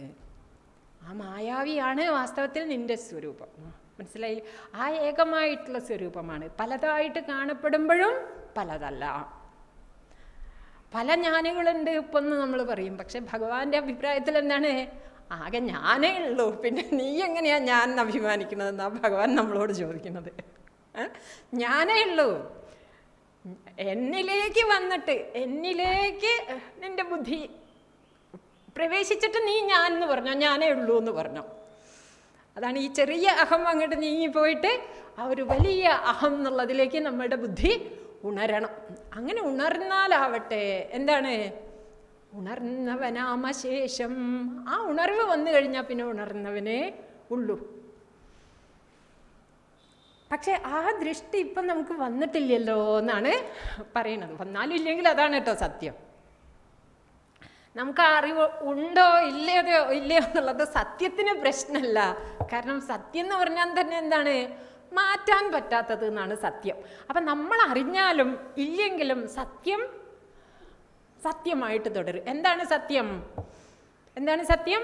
ഈ ഞാൻ, നീ, അവൻ, ഇവൾ, അത്, ഇത് എന്ന് തുടങ്ങിയിട്ടുള്ള ഈ ഭേദമൊന്നും വാസ്തവമല്ല.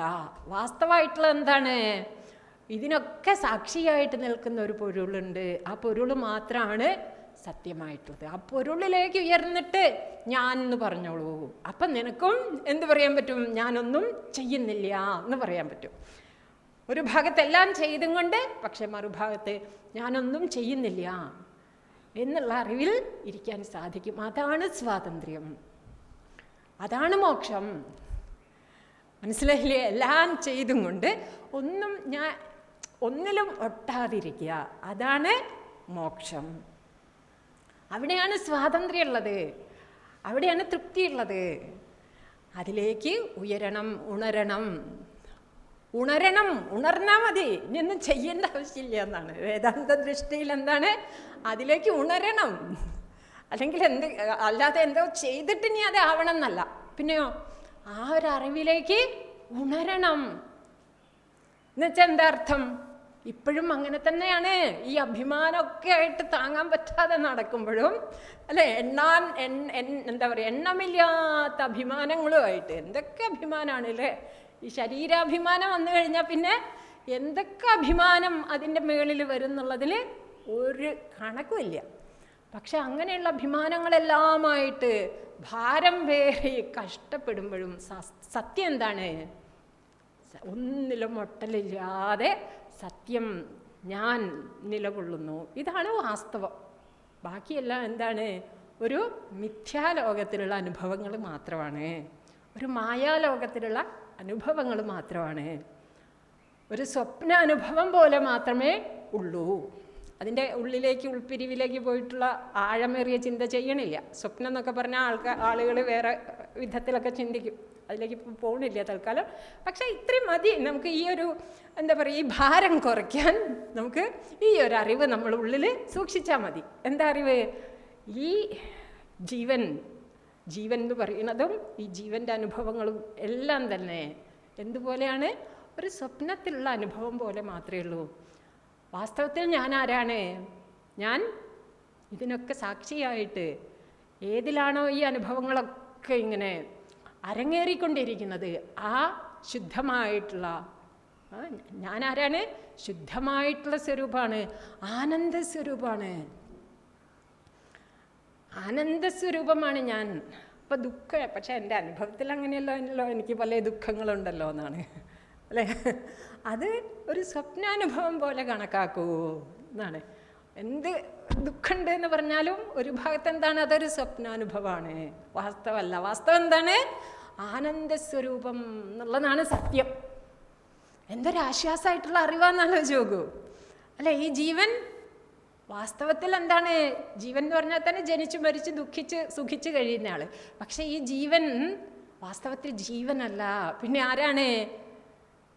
പൂർണ്ണനാണ്. ജീവൻ എന്ന് പറഞ്ഞാൽ അല്പനല്ല, പിന്നെയോ ഭൂമാസ്വരൂപനാണ്, പരിപൂർണ സ്വരൂപനാണ്. അപ്പം ഈ ഒരു അറിവ് എന്നുള്ളത് നമുക്ക് ജന്മാവകാശമാണ്. മനസ്സിലായില്ലേ? സ്വാതന്ത്ര്യം നമ്മളുടെ ജന്മാവകാശമാണെന്ന് തിലകൻ പറഞ്ഞു. അതന്നെയാണ് നമുക്ക് നമ്മളോട് തന്നെ പറയാനുള്ളത്. സ്വാതന്ത്ര്യം എന്നുള്ളത് നമ്മുടെ ജന്മാവകാശമാണ്, ആരും നമുക്ക് തരേണ്ട ആവശ്യമില്ല. നമ്മൾ സ്വതവേ ആരാണ്? സ്വതന്ത്രരാണ് എന്നുള്ളതാണ്. പക്ഷേ ആ തിരിച്ചറിവ് നമുക്ക് ഉണ്ടാവണം. ഇപ്പം നമുക്ക് ആ തിരിച്ചറിവില്ല. നമ്മൾ പല വിധത്തിലുള്ള അനാവശ്യമായിട്ട് പല അഭിമാനങ്ങളും നമ്മളിൽ കെട്ടിവെച്ച് അങ്ങനെയാണ് നമ്മൾ കഴിയുന്നത്. ചിലപ്പോൾ നല്ല അനുഭവമായിരിക്കാം, ചിലപ്പം തിക്താനുഭവങ്ങളായിരിക്കാം. രണ്ടും എന്താണ്? നമ്മൾ കെട്ടിവെച്ചതാണ്. മനസ്സിലായില്ലേ? പക്ഷേ ആ അഭിമാനത്തിൽ നിന്ന് നമുക്ക് നമ്മളെ ഊരിയെടുക്കാൻ, അതിൽ നിന്ന് സ്വതന്ത്രമായിട്ട് നമുക്ക് നമ്മളെ കാണാൻ സാധിക്കുന്നില്ല. അപ്പം അത് കാണണമെന്നുണ്ടെങ്കിൽ നമ്മൾ എന്ത് ചെയ്യണം? അവിടെയാണ് കർമ്മയോഗത്തിൻ്റെ പ്രസക്തി വരുന്നത്.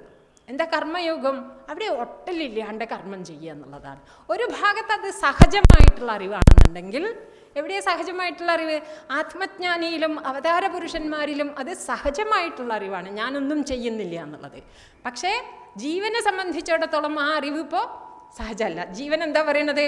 അയ്യോ എന്തൊക്കെ ചെയ്ത് കഷ്ടപ്പെടുന്നു എന്നറിയോ, മാത്രമല്ല എന്നെ ആരൊക്കെ എന്തൊക്കെ ചെയ്യുന്നു എന്നറിയോ, ഇങ്ങനെ അല്ലേ, ഞാൻ കർത്താവായിട്ടും കർമ്മമായിട്ടും തീരുന്നതാണ്. അപ്പം അങ്ങനെ അഭിമാനം ഗാഠമായിട്ട് ദൃഢമായിട്ടിരിക്കുന്ന സമയത്ത് എന്ത് ചെയ്യണം? അവിടെ കർമ്മം ചെയ്യാണ്ടിരിക്കുക എന്നുള്ളത് ഈ കർമ്മത്തിൽ നിന്നും രക്ഷപ്പെടാനുള്ള ഒരു വഴിയേ അല്ല. പകരം എന്ത് ചെയ്യണം? കർമ്മം ചെയ്തുകൊണ്ടേയിരിക്കണം. എത്ര ചെയ്യാൻ പറ്റുമോ അത്ര ചെയ്യണം. അത് ഞങ്ങൾ ഓൾറെഡി ചെയ്യുന്നുണ്ട് എന്നാണ്. ഞങ്ങൾക്ക് എന്തൊക്കെ ചെയ്യാൻ പറ്റുമോ അതൊക്കെ ചെയ്യുന്നുണ്ട്. പക്ഷേ അങ്ങനെ ചെയ്താൽ കൂടുതൽ കൂടുതൽ കർമ്മബന്ധനം ഉണ്ടാവുകയുള്ളൂ.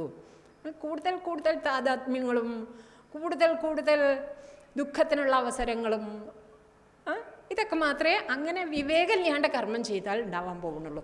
വിവേകത്തെ മുൻനിർത്തിയിട്ട് കർമ്മം ചെയ്യണം. ഒന്നാമത്തെ പടി അതാണ്, വിവേകം മുൻനിർത്തിയിട്ട് കർമ്മം ചെയ്യണം. മനുഷ്യജന്മം കിട്ടി എന്നുള്ളത് കൊണ്ട് വിവേകമുണ്ട്. അപ്പം ആ വിവേകത്തെ മുൻനിർത്തിയിട്ട് സൽക്കർമ്മം ചെയ്യണം. വാസന വിപരീതമാണെങ്കിൽ പോലും തരക്കേടില്ല എന്നാ. എല്ലാവർക്കും അനുകൂലമായിട്ടുള്ള വാസന കിട്ടിയെന്ന് വരില്ല. ചില ആളുകൾ എന്ത് ചെയ്താലും നല്ലതേ അവർ ചെയ്യുള്ളൂ. കാരണം എന്താ? അവരുടെ വാസന അതിനനുകൂലമായിട്ടുള്ള വാസനയാണ്. അവർക്ക് ആത്മജ്ഞാനമൊന്നും ഉണ്ടാവില്ല, പക്ഷെ നല്ല എന്തുണ്ട്? സത്വശുദ്ധിയുണ്ട്. കുറേ സൽക്കർമ്മങ്ങൾ ഈശ്വരഭജനമൊക്കെ ചെയ്തത് കൊണ്ട് സംസ്കാരം ഉണ്ടായിട്ടുണ്ട്. അതുകൊണ്ട് അവർ വേണ്ടാന്ന് വെച്ചാലും അവർ നല്ലതേ ചെയ്യും. ഇനി അങ്ങനെ ഒരു മനുഷ്യജന്മം ഉണ്ടാവില്ലല്ലേ. അത്ര പുണ്യം ചെയ്ത ജന്മമാണെന്ന് വെച്ചിട്ടുണ്ടെങ്കിൽ നമ്മൾ ദേവന്മാരായിട്ട് ജനിക്കും. ദേവന്മാർക്കാണ് വെറും പുണ്യം മാത്രമുള്ള ജന്മം. അതുകൊണ്ട് മനുഷ്യനാണെന്നുണ്ടെങ്കിൽ മുഴുവനായിട്ടും പുണ്യമൊന്നുമായിട്ട് ഉണ്ടാവില്ല. കുറേയൊക്കെ വിപരീത സംസ്കാരവും ഉണ്ടാവും. അപ്പോൾ അങ്ങനെ വരുമ്പോൾ ആ വിപരീത സംസ്കാരങ്ങൾ നമ്മളെ വിപരീതമായിട്ടുള്ള വഴിയിലേക്ക് പ്രേരിപ്പിച്ചു എന്ന് വരും. അവിടെ നമ്മൾ മനുഷ്യാധികാരം ഉപയോഗിക്കണം. എന്താ മനുഷ്യാധികാരം? ശുഭമായിട്ടുള്ള പഥത്തിലേക്ക് നമ്മളെ തന്നെ യോജിപ്പിക്കുക എന്നുള്ളത്. അവിടെ നമ്മൾ പൗരുഷേണ പ്രയത്നേന എന്നാണ് പറയുന്നത്. പൗരുഷം കൊണ്ടും പ്രയത്നം കൊണ്ടും നമ്മൾ എന്ത് ചെയ്യണം? പൗരുഷം എന്ന് പറഞ്ഞാൽ നമ്മുടെ ഇച്ഛാശക്തി. ആ ഇച്ഛാശക്തിയെ ഉപയോഗിച്ചിട്ട് നമ്മുടെ നമ്മുടെ മനസ്സിനും പിന്നെ ഒന്നും ഇഷ്ടമായിരിക്കില്ല എന്ത് നല്ല വഴിക്ക് പോകുന്നത്. പക്ഷേ ബലപൂർവകം അവിടെ നമ്മളൊരു ഇച്ഛാശക്തി പ്രയോഗിക്കണം. ഇങ്ങനെ പോയാൽ പറ്റില്ല എന്നുള്ള നിശ്ചയം എടുത്തിട്ട് അവിടുന്ന് നമ്മൾ നല്ല വഴിയിലേക്ക് യോജിപ്പിക്കണം. ഇതൊക്കെ വളരെ എളുപ്പമാണ്. നമുക്ക് സത്സംഗവും മഹാപുരുഷ സംശ്രയവും ഒക്കെ ഉണ്ടാവുകയാണെന്ന് വെച്ചാൽ വളരെ എളുപ്പമായിട്ട് തോന്നും. പക്ഷെ ആ ജീവൻ്റെ യാത്രയിൽ അതത്ര എളുപ്പമല്ല. ഇനി മഹാപുരുഷ സംശ്രയമൊക്കെ ഉണ്ടായാൽ പോലും നമുക്ക് വിപരീതമായിട്ടുള്ള സംസ്കാരങ്ങൾ നമ്മളെ ആകർഷിച്ചു എന്ന് വരാം. പക്ഷെ ഒരു കാര്യം ഉറപ്പാണ്, മഹാപുരുഷ സംശ്രയം നമുക്ക് ഒരിക്കലും ഉണ്ടായി കഴിഞ്ഞാൽ അത് അമോഘശ്ച എന്നാണ് പറഞ്ഞിരിക്കുന്നത്. നാരദ മഹർഷിയുടെ വാക്കുകളാണല്ലോ. മഹത്സംഗസ്സു ദുർലഭോ അഗമ്യോ അമോഘശ്ച എന്ന. അമോഘമാണ്. അമോഘമാണ് പറഞ്ഞാൽ അത് വിഫലമാവില്ല. ആ ഒരു കൃപ ഈ ജീവന് കിട്ടിക്കഴിഞ്ഞാൽ ചിലപ്പോൾ പെട്ടെന്ന് അതിൻ്റെ ഫലം കണ്ടു എന്ന് വരില്ല. പക്ഷെ ഒരു കാര്യം ഉറപ്പാണ്, അത് നമ്മളെ ഈ ഒരു ജീവനെ ഇനി സംസാരത്തിലേക്ക് പോവാതെ ഉയർത്തിക്കൊള്ളും, ഉദ്ധരിച്ചുകൊള്ളും. അതിൽ യാതൊരു സംശയവും ഇല്ല. പക്ഷേ എങ്ങനെയായിരിക്കും ഉദ്ധരിക്കുക എന്നറിയോ? ചിലപ്പോൾ അവിടെ കുറച്ച് ബുദ്ധി നമുക്ക് ഉണ്ടായിരിക്കണം. ചിലപ്പോൾ നമ്മൾ വിചാരിക്കുമോ നമുക്ക് നല്ല സന്തോഷം നിറഞ്ഞ അനുഭവങ്ങൾ മാത്രം, എല്ലാവരും നമ്മൾ സ്നേഹമായിട്ട് തന്നെ പെരുമാറുന്ന നമ്മളോട് ഇങ്ങനെ അനുകൂലമായിട്ടുള്ള ഘടകങ്ങൾ മാത്രമേ, ഈശ്വരാനുഗ്രഹം ഉണ്ടായാൽ അങ്ങനെയാണല്ലോ. പിന്നെ എന്ത് വിഷമം ഉണ്ടാവാനാ ജീവിതത്തിൽ? നല്ല കാര്യങ്ങൾ മാത്രമേ ജീവിതത്തിൽ ഉണ്ടാവൂ. അങ്ങനെ ഒരിക്കലും പ്രതീക്ഷിക്കേണ്ട. ഭഗവാന്റെ പിടിച്ച് വഴിയിലേക്ക് കൊണ്ടുപോകൽ അങ്ങനെയൊന്നും ആയിക്കൊള്ളുന്നില്ല. ചിലപ്പോൾ പിടിച്ച് വലിച്ചിട്ടായിരിക്കും കൊണ്ടുപോകുന്നത്. ആ വലിക്കുന്ന വലിയിൽ കുറേ മുറിവൊക്കെ ചിലപ്പോൾ ശരീരത്തിന് പറ്റിയെന്ന് വരും. പറഞ്ഞതിൻ്റെ അർത്ഥം മനസ്സിലായി എന്ന് വിചാരിക്കട്ടെ. കുറേ കഷ്ടാനുഭവങ്ങളും ചിലപ്പോൾ, കഷ്ടം എന്ന് നമ്മുടെ ദൃഷ്ടിയിൽ, ഈ ജീവൻ്റെ ദൃഷ്ടിയിൽ നോക്കുകയാണെങ്കിൽ അയ്യോ എനിക്ക് കഷ്ടം എന്ന് പറയും. പക്ഷേ ആ ജീവയാത്രയിൽ അത് അനുഗ്രഹമാണ്. കാരണം ആ ജീവൻ്റെ എന്താ പറയുക, ഈ ഗാഠമായിട്ടുള്ള ഈ ലോകത്തോടും ജീവിതത്തോടും ഉള്ളൊരു അഭിനിവേശം ഉണ്ടല്ലോ. ആ അഭിനിവേശം ഇത് വളരെ ആകർഷകമാണ് എന്നുള്ളൊരു തെറ്റായ ചിന്തയുണ്ട് ജീവൻ്റെ ഉള്ളിൽ. ഈ ലോകം വളരെ ആകർഷകമാണ്, ഇവിടുത്തെ അനുഭവങ്ങളൊക്കെ അത്യന്തം നേടാൻ യോഗ്യമായിട്ടുള്ളതാണ്, ഇതന്നെയാണ് നേടേണ്ടത്, ഇതൊന്നും വേണ്ടെന്ന് ആരും പറയണില്ല. പക്ഷെ ഇതാണ് നേടേണ്ടത് എന്ന് വന്നാൽ പ്രശ്നമായി. ഇതൊക്കെ വേണം, നമുക്ക് സമ്പത്ത് വേണം, എല്ലാം വേണം, ലൗകികമായിട്ട് എന്തൊക്കെ വേണം അതൊക്കെ നമുക്ക് വേണം. പക്ഷേ അതാണ് എൻ്റെ ജീവിതത്തിൻ്റെ ലക്ഷ്യം എന്നൊരു ചിന്ത ഉണ്ടായിപ്പോയാൽ പെട്ടു. അപ്പം അങ്ങനെ ദൃഢമായിട്ടുള്ള വിപരീത ബുദ്ധിയോട് കൂടിയിരിക്കുന്ന ജീവനെ ഒന്ന് പിടിച്ചിളക്കണമല്ലോ. ആ ഇളക്കൽ അത്ര ജീവനെ സംബന്ധിച്ചിടത്തോളം അത്ര ആനന്ദപ്രദമായിട്ടുള്ള അനുഭവം ആയിക്കോളണമെന്ന് ഇല്ല. തൽക്കാലത്ത് ദീർഘയാത്രയിലാണ്. പക്ഷേ ഹ്രസ്വദൃഷ്ടിയിൽ നമ്മൾ വിചാരിക്കും, അയ്യോ ദൈവത്തിനെ ഞാൻ ഇത്രയും വിളിച്ചിട്ട് എനിക്ക് കഷ്ടമാണല്ലോ, അല്ലെങ്കിൽ ഒരു കാര്യവും ശരിയാവണില്ലല്ലോ, ഇങ്ങനെ നമുക്ക് തോന്നിയെന്ന് വരും. പക്ഷേ ഭഗവാന് വലിയൊരു പ്ലാൻ ഉണ്ട്. നമുക്ക് എന്തനുഭവം ഉണ്ടാവുമ്പോഴും, അഥവാ നമ്മളുടെ വിവേകം കൊണ്ട് അത് നമ്മൾ ഭഗവാന്റെ പ്ലാൻ ആക്കിയിട്ട് മാറ്റണം. അല്ലെങ്കിൽ എല്ലാം ഭഗവാന്റെ പ്ലാനാണ് അല്ലേ. പക്ഷെ നമുക്കത് കാണാനുള്ളൊരു ബുദ്ധി ഉണ്ടായിക്കൊള്ളണമെന്നില്ല. എന്നാൽ നമ്മൾ ആ ഒരു വിവേക ദൃഷ്ടിയെ ആർജിക്കണം. എന്തനുഭവം വരുമ്പോഴും ഇത് ഭഗവാന്റെ ഒരു പ്ലാനാണ്. എന്തിന്? ഈ ജീവനെ തന്നിലേക്ക് ആകർഷിക്കാൻ വേണ്ടിയിട്ട് ഭഗവാൻ ചെയ്യുന്നതാണ്. ഒരു ഭക്തൻ്റെ ഭാഷയിൽ പറഞ്ഞാൽ, ഇനി വേദാന്ത ദൃഷ്ടിയിൽ വളരെ ഇൻ്റലക്ച്വലൊക്കെ ആയിട്ട് നമുക്ക് പറയണമെന്ന് വെച്ചാൽ ആ രീതിയിലും പറയാം.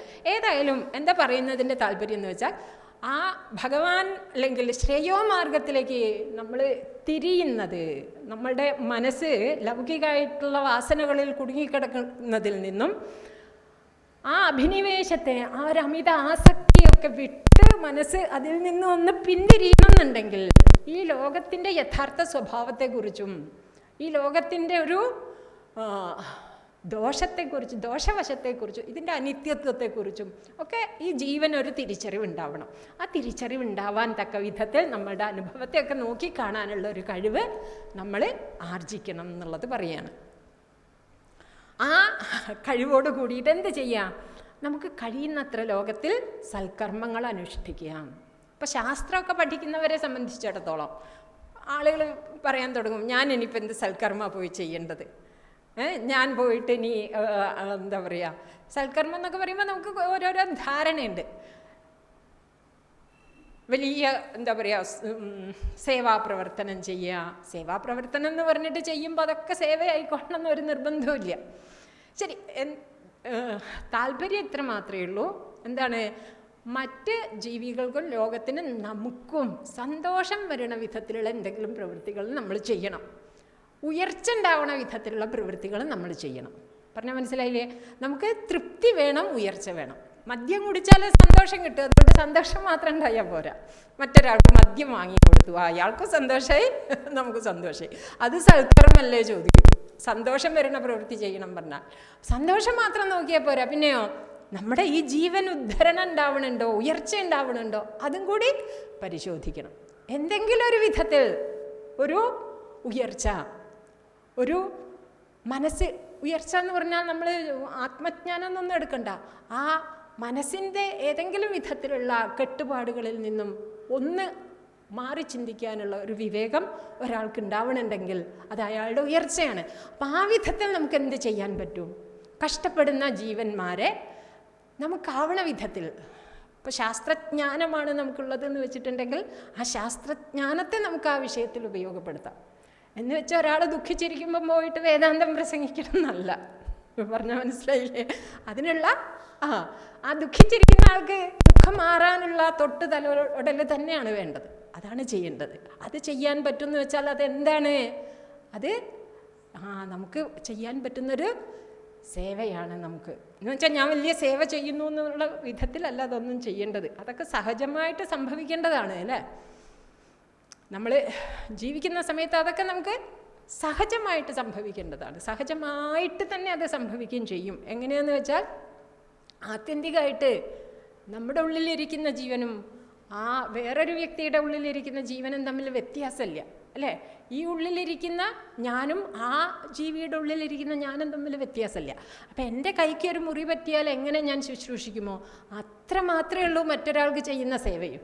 അല്ലാതെ ഞാനെന്തോ സേവ ചെയ്യുന്നു എന്നുള്ള അഭിമാനം നമുക്കൊരിക്കലും ഉണ്ടായിക്കൂടാ. അതൊക്കെ മിഥ്യാഭിമാനത്തിൽ പെട്ടതാണ്. ഒരു ഘട്ടത്തിൽ അതൊക്കെ ഉണ്ടായി എന്ന് വരും, സാരമില്ല. പക്ഷേ നമ്മൾ ശാസ്ത്രത്തിലേക്ക് പോകുന്നതിനനുസരിച്ച് നമ്മൾ മനസ്സിലാക്കണം, ആ അഭിമാനത്തിനൊന്നും ഒരു പ്രസക്തിയില്ല. കാരണം നമ്മുടെ കാലിനൊരു മുറി പറ്റിയിട്ട് ആ മുറി വെച്ച് കെട്ടുമ്പോൾ എന്തോ സേവ ചെയ്തു എന്ന് ഞാൻ അഭിമാനിക്കുമോ? ഇല്ല. അത്ര മാത്രമേ ഉള്ളൂ നമ്മൾ മറ്റൊരു ജീവന് വേണ്ടിയിട്ട് ചെയ്യുന്ന പ്രവൃത്തിയും. ശരി, അങ്ങനെ നമ്മളെ കൊണ്ട് കഴിയുന്ന വിധത്തിൽ നമ്മൾ കർമ്മം ചെയ്യുമ്പോൾ ഏറ്റവും, അഥവാ കർമ്മരംഗത്ത് നമ്മളിരിക്കുമ്പോൾ ഞാൻ കർമ്മം ചെയ്യാത്തവനാണെന്നുള്ള സഹജമായിട്ടുള്ള അറിവുണ്ടാവുന്നത് വരെ കർമ്മം, അതാണ് സത്യം. പക്ഷേ ആ അറിവ് സഹജമായിട്ട് തീരുന്നത് വരെ ഈ ജീവനെ നമ്മൾ എന്ത് ചെയ്യണം? സൽക്കർമ്മത്തിൽ നിയോഗിക്കണം. സൽക്കർമ്മത്തിൽ ജീവസേവ എന്നുള്ളത് വളരെ വളരെ പ്രധാനപ്പെട്ടതാണ്. ജീവസേവ ചെയ്യുമ്പോഴത് വേറെ ആർക്കോ വേണ്ടി ചെയ്യുന്നു എന്നുള്ളത് ചിന്തിക്കാതെ അത് തൻ്റെ കാലിന് മുറി വെച്ച് കെട്ടുന്നത് പോലെ ഉള്ളൂ എന്ന നിലയ്ക്ക് കണ്ടിട്ട് ചെയ്യാൻ പറ്റുമ്പോഴാണ് അത് ഉത്കൃഷ്ടമായിട്ട് തീരുന്നത്. പ്രാഥമികമായിട്ട് അങ്ങനെ തോന്നിക്കൊള്ളണമെന്നില്ല, ഞാൻ വലിയ സേവകനാണ് എന്നുള്ള ചിന്ത ഉണ്ടായിരുന്നവർ അതൊക്കെ ആ ഒരു യാത്രയുടെ ആ ഒരു പ്രോസസ്സിൻ്റെ ഒരു ഭാഗമായിട്ട് നമുക്ക് കാണാം. നല്ലതാണ്. അങ്ങനെ അഭിമാനിച്ചിട്ടെങ്കിലും ഒരാൾ കർമ്മം ചെയ്യുന്നുണ്ടെങ്കിൽ, സേവ ചെയ്യുന്നുണ്ടെങ്കിൽ അത് തീർത്തും ശ്രേഷ്ഠമാണ്, അല്ല എന്നല്ല. പക്ഷേ ആ ജീവൻ സംസ്കരിക്കപ്പെടുന്നത് എപ്പോഴാണ്? അത് എനിക്ക് തന്നെ ചെയ്യുന്നു എന്നുള്ള ഭാവത്തിൽ അത് ചെയ്യുമ്പോഴാണ് ആ ഒരു കർമ്മം ഏറ്റവും ശ്രേഷ്ഠമായിട്ട് തീരുന്നത്. ഒപ്പം ചെയ്യേണ്ട വേറെ കാര്യം എന്താണ്? മനസ്സിനെ ഏകാഗ്രമാക്കാനും ശുദ്ധമാക്കാനും വേണ്ടിയിട്ട് ഈശ്വര ഉപാസന ചെയ്യുക. ഈശ്വരോപാസന മാത്രം ചെയ്തത് കൊണ്ട് ജീവന് പെട്ടെന്ന് ഉയർച്ച ഉണ്ടാവുക. പക്ഷേ ഈശ്വരോപാസന വളരെ പ്രധാനമാണ്. എങ്ങനെ ഉപാസന ചെയ്യണം? കീർത്തനങ്ങൾ ചെയ്യൂ, ഭജനകൾ ചെയ്യൂ, തീർത്ഥസ്ഥലങ്ങളിൽ പോവൂ, സഞ്ചരിക്കൂ. പിന്നെ കർമ്മം ധർമ്മം എന്നുള്ളതിനെ കുറിച്ചാണ് ഇവിടെ വിശദീകരിക്കാൻ ആവശ്യപ്പെട്ടിട്ടുള്ളത്. നേരത്തെ പറഞ്ഞ ഭാഗത്ത് ധർമ്മമൊക്കെ വന്നു കഴിഞ്ഞു കേട്ടോ. ഇവിടെ ഈ വിവേകപൂർവം കർമ്മം ചെയ്യുക എന്ന് പറയുന്നിടത്ത് ധർമ്മം വന്നു കഴിഞ്ഞു. അവിടെ ഇനി പ്രത്യേകിച്ച് ധർമ്മത്തെക്കുറിച്ച് പറയേണ്ട ആവശ്യമില്ല. വിവേകപൂർവകമായിട്ടുള്ള കർമ്മം. എന്താ വിവേകപൂർവകമായിട്ടുള്ള കർമ്മം? നമ്മളെ ഉയർത്താൻ തക്ക വിധത്തിലുള്ള, നമ്മുടെ ചുറ്റുപാടിനെ സമരസതയോട് കൂടിയിട്ട് നിലനിർത്താൻ തക്ക വിധത്തിലുള്ള കർമ്മം. ആ കർമ്മമൊക്കെ ധർമ്മമാണ്.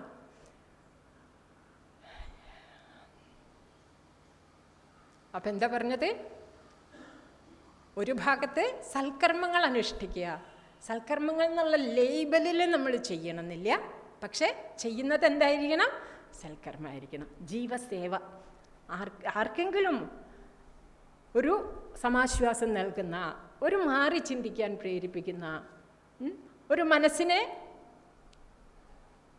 ഏതെങ്കിലും വിധത്തിലുള്ള മിഥ്യാധാരണകളിൽ നിന്നും ഉയർത്താൻ സഹായിക്കുന്ന വിധത്തിൽ നമ്മളെ കൊണ്ട് ചെയ്യാൻ പറ്റുന്ന വിധത്തിലുള്ള പ്രവൃത്തികൾ ചെയ്യുക. അത് ആർക്കും ചെയ്യാൻ സാധിക്കും അല്ലേ? ഇനി അതിൻ്റെ പ്രാഥമിക ലെവലിൽ പറഞ്ഞാൽ മറ്റ് ജീവികൾക്ക്, ഇപ്പോൾ ഒരു ചെടിക്ക് വെള്ളം ഒഴിച്ചാൽ പോലും അതൊരു സേവയാണ്. കഷ്ടപ്പെടുന്ന ആളുകൾക്ക് നമുക്ക് സേവ ചെയ്യാൻ കഴിയുന്ന അല്ലേ? ധനസഹായം ചെയ്തും മാത്രമല്ല, നമുക്ക് വാക്കുകളെ കൊണ്ടും ഇനി സങ്കല്പം കൊണ്ടുപോലും നമുക്ക് സേവ ചെയ്യാൻ സാധിക്കും. ശരീരം കൊണ്ടും മനസ്സുകൊണ്ടും വാക്കുകൊണ്ടും എങ്ങനെയൊക്കെ ചെയ്യാൻ പറ്റുമോ അതൊക്കെ നമ്മൾ ചെയ്യുക. ഇതൊക്കെ നമ്മുടെ നിത്യകർമ്മത്തിലാണ് ഉൾപ്പെടുത്തിയിട്ടുള്ളത് ആചാര്യന്മാർ അല്ലേ? വലിയ മോക്ഷത്തെക്കുറിച്ചൊന്നും അവിടെ പറയണില്ല. പക്ഷേ ഗൃഹസ്ഥാശ്രമികൾ നിത്യവും ആചരിക്കേണ്ട നിത്യകർമ്മത്തിലാണ് ഇതൊക്കെ ഉൾപ്പെടുത്തിയിട്ടുള്ളത് എന്നുള്ളതാണ്. അപ്പം എന്തൊരു വെൽ പ്ലാൻഡാണ് ഈ ഒരു പദ്ധതി എന്ന് ആലോചിച്ച് നോക്കൂ. എത്ര സമർത്ഥമായിട്ടാണ് ഇത് ചിട്ടപ്പെടുത്തി വെച്ചിട്ടുള്ളത് എന്നൊന്ന് ആലോചിച്ച് നോക്കൂ. ഈ സനാതന ധർമ്മത്തിൽ, വൈദിക ധർമ്മത്തിൽ ഓരോ ജീവനും ക്രമികമായിട്ട് ആ ഉദ്ധരണം സംഭവിക്കണം, ആ ഒരു ഉയർച്ച സംഭവിക്കണം എന്നുള്ള മട്ടിലാണ് ജീവിത സംവിധാനം തന്നെ ചിട്ടപ്പെടുത്തി വെച്ചിട്ടുള്ളത്. അപ്പം നമ്മൾ വെറുതെ ഈ സംസ്കൃതിയിൽ നമ്മൾ വെറുതെ ജീവിക്കുകയാണെങ്കിൽ തന്നെ നമുക്ക് ആ ഒരു സംസ്കാരം, ആ ഒരു ഉയർച്ച ജീവന് കിട്ടിക്കോളും എന്നുള്ളതാണ്. പക്ഷേ ഇന്ന് നമുക്ക് ആ സംസ്കാരമൊക്കെ എത്ര ഉണ്ട് എന്നുള്ളത് ചിന്തിക്കേണ്ടതാണ് അല്ലേ? നമ്മൾ എത്രത്തോളം ഋഷിയജ്ഞവും ദേവയജ്ഞവും പിതൃയജ്ഞവും മനുഷ്യയജ്ഞവും ഭൂതയജ്ഞവും ഒക്കെ ചെയ്യുന്നുണ്ട്. ഇപ്പം കുറച്ച് കൂടി വരുന്നുണ്ട് എന്നാണ് വിചാരിക്കേണ്ടത്. എല്ലാവരിലും അല്ല, ശാസ്ത്ര മാർഗത്തിൽ താല്പര്യമുള്ള ആളുകളിലൊക്കെ കുറച്ച് കൂടി വരുന്നുണ്ട്. പക്ഷേ യുവ വിഭാഗങ്ങളുടെ ഇടയിലൊക്കെ വളരെ കഷ്ടമാണ് കാര്യങ്ങൾ. പ്രത്യേകിച്ചും ശാസ്ത്ര സാങ്കേതിക വിദ്യയുടെ ആ ഒരു വികാസത്തോട് കൂടിയിട്ട് വളരെ മാറ്റം വന്നു. ജീവിത ശൈലിക്കൊക്കെ വളരെ മാറ്റം വന്നു. കുട്ടികളുടെ ആ ഒരു ചിന്താഗതിക്കും അവരുടെ ഒരു ലോകവുമൊക്കെ തന്നെ മാറി. അപ്പോൾ അവിടെയൊക്കെ ഒരു ആത്മവിനാശകരമായിട്ടുള്ള പ്രവൃത്തികളിലേക്ക് പോകാനുള്ള സാധ്യതകൾ ഇഷ്ടം പോലെയാണ്. അങ്ങനെയുള്ള ശീലങ്ങൾ ഉണ്ടാക്കാനും അല്ലേ, ഇപ്പോൾ മദ്യത്തിനും മയക്കുമരുന്നിനും മറ്റ് അനാശാസ്യമായിട്ടുള്ള പ്രവണതകൾക്കുമൊക്കെ അടിമകളായി പോവാൻ ഒരുപാട് സാഹചര്യങ്ങൾ കൂടുതലാണ്. അതുപോലെ തന്നെ മത്സരം കൂടിയ ലോകത്തിലാണ് നമ്മൾ ജീവിക്കുന്നത് എന്നുള്ളത് കൊണ്ട് ആളുകളൊക്കെ ഡിപ്രഷനിലേക്ക് പോകാനും വളരെയധികം സാധ്യതയാണ്. പിന്നെ മനോനിയന്ത്രണത്തിനോ ആ ഒരു എന്താ പറയുക ശുഭമായിട്ടുള്ള ചിന്തകൾ ഉള്ളിൽ ഉണ്ടാവുന്നതിനോ തക്ക വിധത്തിലുള്ള ഒരു ജീവിത ശീലമില്ല എന്നുള്ളതും വളരെ അപകടകരമാണ് അല്ലേ. പണ്ട് ഒന്നുമില്ല എന്ന് വെച്ചാൽ സന്ധിക്കെങ്കിലും ഇത്തിരി നാമം ജപിക്കുക എന്നുള്ള ശീലം, അല്ലെങ്കിൽ എന്തെങ്കിലും ആ വിധത്തിലുള്ള ശീലങ്ങളൊക്കെ കുറച്ച് ഉണ്ടായിരുന്നു, ഒരു സംസ്കാരം അങ്ങനെ ഉണ്ടായിരുന്നു. പക്ഷേ ഇന്ന് മൊബൈൽ ഫോണിൻ്റെയൊക്കെ ആവിർഭാവത്തോട് കൂടിയിട്ട് വളരെ മനസ്സിനെ ഒരു അടക്കാൻ പറ്റുന്ന വിധത്തിലുള്ള ഒരു ട്രെയിനിങ് അവർക്ക് കിട്ടണില്ല. വളരെ ചഞ്ചലമായിട്ടുള്ള ഒരു മാനസികാവസ്ഥയിലേക്ക് പോകണു. സ്വയം എങ്ങനെയാണ് ഒരു പ്രശ്നം വന്നാൽ അതിനെ അഭിമുഖീകരിക്കേണ്ടതെന്ന് തിരിച്ചറിയാൻ പറ്റണില്ല. കൂട്ടുകുടുംബ വ്യവസ്ഥയൊക്കെ ഉണ്ടാകുമ്പോൾ അതിന് കുറേ ദോഷങ്ങളുണ്ടെങ്കിലും ഒരു നല്ല ഗുണം ഉണ്ടായിരുന്നു, കുറേ ആളുകളുമായിട്ട് സമ്പർക്കം ഉണ്ടാവുമായിരുന്നു. അപ്പോൾ അങ്ങോട്ടും ഇങ്ങോട്ടുമൊക്കെ പ്രശ്നങ്ങളുണ്ടാവും, പക്ഷേ ആ പ്രശ്നങ്ങളിലൂടെയാണ് ഒരാളുടെ വ്യക്തിത്വം ഉറച്ചു കിട്ടുന്നത്, മനസ്സിലായില്ലേ? പക്ഷേ അതിനുള്ള അവസരം ഇന്നത്തെ കുട്ടികൾക്ക് ഉണ്ടാവണില്ല, ഒക്കെ അനുകൂലമായിട്ടുള്ള സാഹചര്യം. അപ്പം അങ്ങനെ വരുമ്പോഴും പ്രശ്നമാണ് അല്ലേ. അച്ഛനും അമ്മയും ഒരു കുട്ടികളുള്ളൂ എന്നുള്ളത് കൊണ്ട് അനുകൂലമായിട്ടുള്ളത് മാത്രം ഒരുക്കി കൊടുക്കുക, പക്ഷെ പ്രധാനപ്പെട്ടതൊന്നും അവർക്ക് കിട്ടുന്നുമില്ല. അപ്പോൾ ഇതൊക്കെ അവരെ ഒരു തരം മാനസികമായിട്ടുള്ള അരക്ഷിതത്വത്തിലേക്ക് കൊണ്ടുചെന്നെത്തിക്കുന്നു. അതിൻ്റെ ഫലമായിട്ട് പല പ്രശ്നങ്ങളും ഉണ്ടാവണു. ആത്മഹത്യകളിലൊക്കെ നമ്മൾ യുവജനങ്ങളുടെ ഇടയ്ക്ക് വളരെ അധികമായിട്ട് ഇതൊക്കെ കേൾക്കണു ഇന്നത്തെ കാലത്ത് അല്ലേ. അതുപോലെ തന്നെ അവർക്ക് എന്താ പറയുക ഒരു സേവാ മനോഭാവം ഒന്നും ഉണ്ടാക്കിയെടുക്കാൻ സാധിക്കണില്ല. കുറേ സേവാ പ്രവൃത്തികൾ അങ്ങനെയുള്ള പ്രവൃത്തികളിലേക്കൊക്കെ ഈ കുട്ടികളുടെ ഊർജത്തെ വഴിതിരിച്ചു വിടാൻ പറ്റുകയാണെന്നുണ്ടെങ്കിൽ വളരെ നല്ല രീതിയിൽ അവർ മുന്നോട്ട് പോകും. പക്ഷേ അതിനൊന്നുമുള്ള സാധ്യതകൾ ആരും ശ്രദ്ധിക്കണില്ല. ആർക്കാ അപ്പം ഇതിലൊക്കെ താല്പര്യമുള്ളത്? ചിന്മയാനന്ദ സ്വാമി പറഞ്ഞ പോലെ youth are not useless but they are used less എന്ന് പറഞ്ഞിട്ടുണ്ട്. അതാണ് സത്യം. They are used less. ആർക്കപ്പം ഇതിനൊക്കെ സൗകര്യം എന്നാ? എന്ത് പ്രശ്നം ഉണ്ടാകുമ്പോൾ മാത്രം കുറേ കോലാഹലങ്ങൾ കേൾക്കും നമ്മൾ. പ്രശ്നം തീർന്നുവോ പിന്നെ ശ്രദ്ധയും തീർന്നു എന്നുള്ള മട്ടില്ല. അല്ലാതെ നമ്മളൊരു പ്രത്യേകിച്ചും ഹിന്ദു സമൂഹത്തിൽ ഇത് വളരെ കുറവാണ്. മറ്റ് മതവിഭാഗങ്ങളുടെ ഇടയ്ക്കൊക്കെ ഒരു മതപ്രവർത്തനം എന്നുള്ള ആ മത സ്പിരിറ്റ് വെച്ചിട്ടാണെങ്കിൽ പോലും കുറേ കാര്യങ്ങൾ അവർ ചെയ്യുന്നുണ്ട്. കാരണം അവരുടെ സമൂഹം ഉയർന്നു നിൽക്കണമല്ലോ സമൂഹത്തിൽ. അവരുടെ ആ ഒരു സമുദായം ഉയർന്നു നിൽക്കണം എന്നുണ്ടെങ്കിൽ അവരുടെ യുവജനങ്ങൾ നല്ല ഊർജ്ജസ്വലരായിരിക്കണം, അവർ കർമ്മശേഷിയുള്ളവരായിരിക്കണം, അവരെല്ലാ കാര്യങ്ങളുടെയും എന്താ പറയുക ഒരു നേതൃത്വം ഏറ്റെടുക്കാൻ കെൽപ്പുള്ളവരായിരിക്കണം. ആ ഒരു ദൃഷ്ടിയോട് കൂടിയിട്ട് അവരൊരു വ്യക്തിത്വ വികാസവും ആ സ്വഭാവ രൂപീകരണവും അവർ നടത്തുന്നുണ്ട് അവരുദ്ദേശിക്കുന്ന വിധത്തിൽ. പക്ഷെ അങ്ങനെയുള്ള പ്ലാനുകൾ പൊതുവെ നമ്മുടെ ഒരു സമൂഹത്തിൽ കുറവായിട്ടാണ് കാണുന്നത്. അതുകൊണ്ട് തന്നെ നമ്മുടെ കുട്ടികൾ പല വഴിക്കായി പോകുന്നു എന്നുള്ളതും ഒരു സത്യമാണ്. ഏതായാലും അതിരിക്കട്ടെ. പറഞ്ഞു വന്നത് എന്താണ്? സൽക്കർമ്മങ്ങളിലേക്ക് നമ്മളുടെ ശ്രദ്ധ തിരിയേണ്ടത്. അതുപോലെ തന്നെ സാധന എന്ന് വെച്ചിട്ടുണ്ടെങ്കിൽ നമ്മുടെ വ്യക്തിത്വത്തെ കരുത്തുള്ളതാക്കി തീർക്കുന്നതിന്, ആന്തരികമായിട്ട് കരുത്തുള്ളതാക്കി തീർക്കുന്നതിന് വേണ്ട വിദ്യകൾ. ഇത്ര ഗംഭീരമായിട്ടുള്ള ഈ വിഷയത്തിൽ ഇനി അപ്പുറത്തേക്ക് ഒരു വാക്ക് പറയാനില്ലാത്ത വിധത്തിൽ നമ്മുടെ ആചാര്യന്മാർ പറഞ്ഞു വെച്ചിട്ടുണ്ട്. എന്തൊക്കെ വഴികളാ അല്ലേ? തന്ത്രത്തിൻ്റെ വഴി, യോഗശാസ്ത്രത്തിൻ്റെ വഴി, മന്ത്രത്തിൻ്റെ വഴി, ഇങ്ങനെ പോയി കഴിഞ്ഞാൽ ഇതിലൊക്കെ അടിസ്ഥാന ഘടകം എന്താണ്? നമ്മുടെ മനസ്സിനെയും ഈ ഒരു ഉപകരണത്തെയും നല്ല സ്ട്രോങ് ആക്കി വെക്കുക. ഏതൊക്കെ തലത്തിലേക്ക് നമുക്ക് ഉയരാൻ പറ്റുന്ന വിധത്തിലുള്ള ശാസ്ത്രങ്ങളുണ്ട് അല്ലേ? അപ്പോൾ അതിൽ നമുക്ക് യോജിച്ച കുറച്ച് കാര്യങ്ങളെങ്കിലും നമ്മൾ ദിവസവും ചെയ്തിരിക്കണം എന്നുള്ളത് വളരെ പ്രധാനപ്പെട്ട കാര്യമാണ്. അങ്ങനെ വരുമ്പോൾ നമ്മുടെ ആ ഒരു വ്യക്തി ശക്തിയെ നമുക്ക് ഉയർത്താൻ സാധിക്കും. നമ്മുടെ ഒരു മാനസികമായിട്ടുള്ള ഊർജത്തെ നമുക്ക് ഉയർത്താൻ സാധിക്കും. അങ്ങനെ നമ്മുടെ മനസ്സിനൊക്കെ പല തലങ്ങളുണ്ട് എന്നാണ് പറയുക. ഓരോ തലങ്ങളിൽ നമ്മുടെ മനസ്സ് നിൽക്കുമ്പോൾ ഓരോ വിധത്തിലുള്ള ചിന്തകളും പ്രവൃത്തികളുമാണ് നമ്മളിൽ നിന്നും ഉണ്ടാവുക എന്നാണ്. നമുക്ക് സാധന കൊണ്ട് ആ ചിന്താതലത്തെ ഉയർത്താൻ സാധിക്കും. അങ്ങനെ ഉയർത്തുന്ന സമയത്ത് നമ്മുടെ അനുഭവങ്ങളും മാറി വരും എന്നുള്ളതാണ്. അപ്പോൾ ഇതൊക്കെ വളരെ അത്ഭുതകരമായിട്ടുള്ള ശാസ്ത്രമാണ്. അത്ഭുതം എന്ന് വെച്ച് മാറ്റി വയ്ക്കേണ്ടതല്ല, നമുക്ക് ഏവർക്കും സഞ്ചരിക്കാൻ വേണ്ടിയിട്ട് ആചാര്യന്മാർ തന്നിട്ടുള്ള ശാസ്ത്രമാണ്. ഒന്നുമില്ലെങ്കിൽ ഇത്തിരി നാമം ജപിക്കെങ്കിലും ചെയ്യണം അല്ലേ? എന്തെങ്കിലും ഒരു നാമജപമെങ്കിലും, സ്തോത്രപാരായണവും നാമജപമെങ്കിലും നിർബന്ധമായിട്ടും ചെയ്തിരിക്കണം. ഒരു നിഷ്ഠയോട് കൂടിയിട്ട്, അത് മുടക്കില്ല എന്നുള്ള വാശിയോട് കൂടിയിട്ട് തന്നെ ചെയ്യണം. പിന്നെ ശാസ്ത്രങ്ങൾ എത്രയുണ്ട്, നമുക്ക് സ്തോത്രങ്ങൾ എത്രയുണ്ട്, ഭാഗവതം പോലെയുള്ള എത്ര ആ ഭാഗവതത്തിലൊക്കെ എത്ര ഗംഭീരമായിട്ടുള്ള സ്തോത്രങ്ങളുള്ളത്. ഓരോ സ്തോത്രവും വെറുതെ പാരായണം ചെയ്താൽ തന്നെ നമുക്ക് മനസ്സിന് ഉണർവുണ്ടാവും.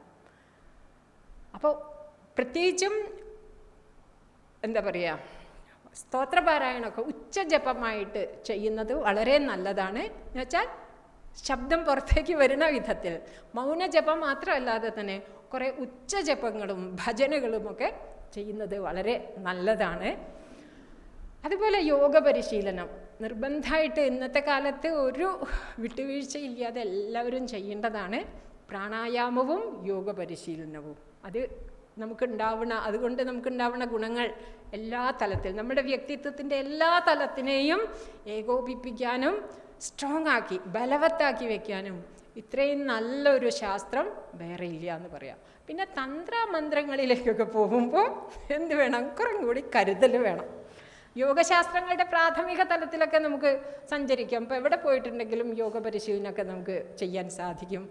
മാത്രമല്ല യോഗ പരിശീലനത്തിന് വളരെ സാർവത്രികത വന്നിരിക്കുന്ന ഒരു കാലവും കൂടിയാണ്. അതുകൊണ്ട് തന്നെ അതിനെ നമ്മൾ ലഘുവായിട്ട് തള്ളുകയും ചെയ്യും. അയാൾ യോഗ ചെയ്യുന്നുണ്ട്, ഇയാൾ ചെയ്യുന്നുണ്ട് പറഞ്ഞിട്ട് നമ്മൾ ലഘുവായിട്ട് തള്ളും. പക്ഷെ അങ്ങനെയല്ല, അത് നമ്മൾ നിത്യവും ചെയ്യുകയാണെങ്കിൽ. ഇതിനൊക്കെ എന്താ പ്രത്യേകത എന്ന് വെച്ചാൽ, അത് പറഞ്ഞതുകൊണ്ട് കാര്യമില്ല, പിന്നെയോ ചെയ്താലേ കാര്യമുള്ളൂ. ചെയ്താൽ കാര്യം ഉണ്ട് താനും.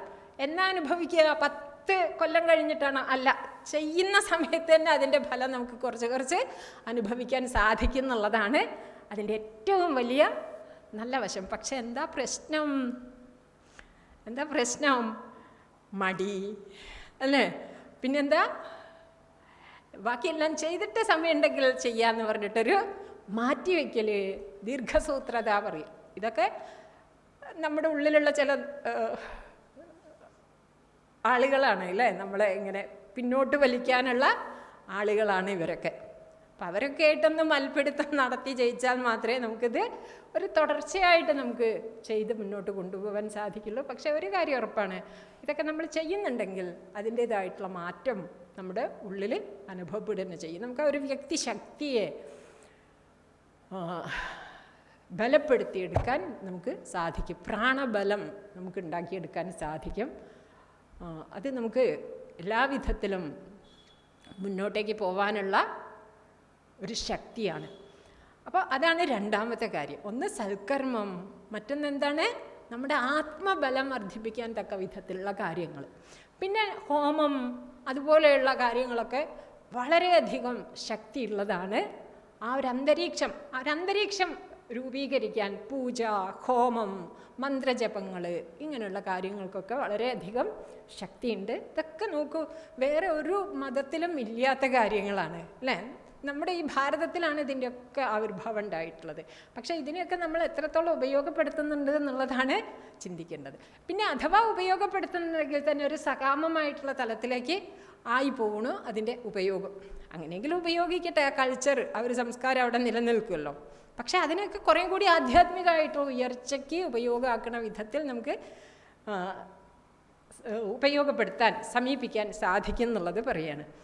പിന്നെ അങ്ങനെ വരുന്ന സമയത്ത് സൽക്കർമ്മങ്ങൾ ചെയ്ത് ആ ഒരു ഭക്തിയെ നമ്മുടെ ഉള്ളിൽ ഉണർത്തി. ഭക്തി എന്താണ്?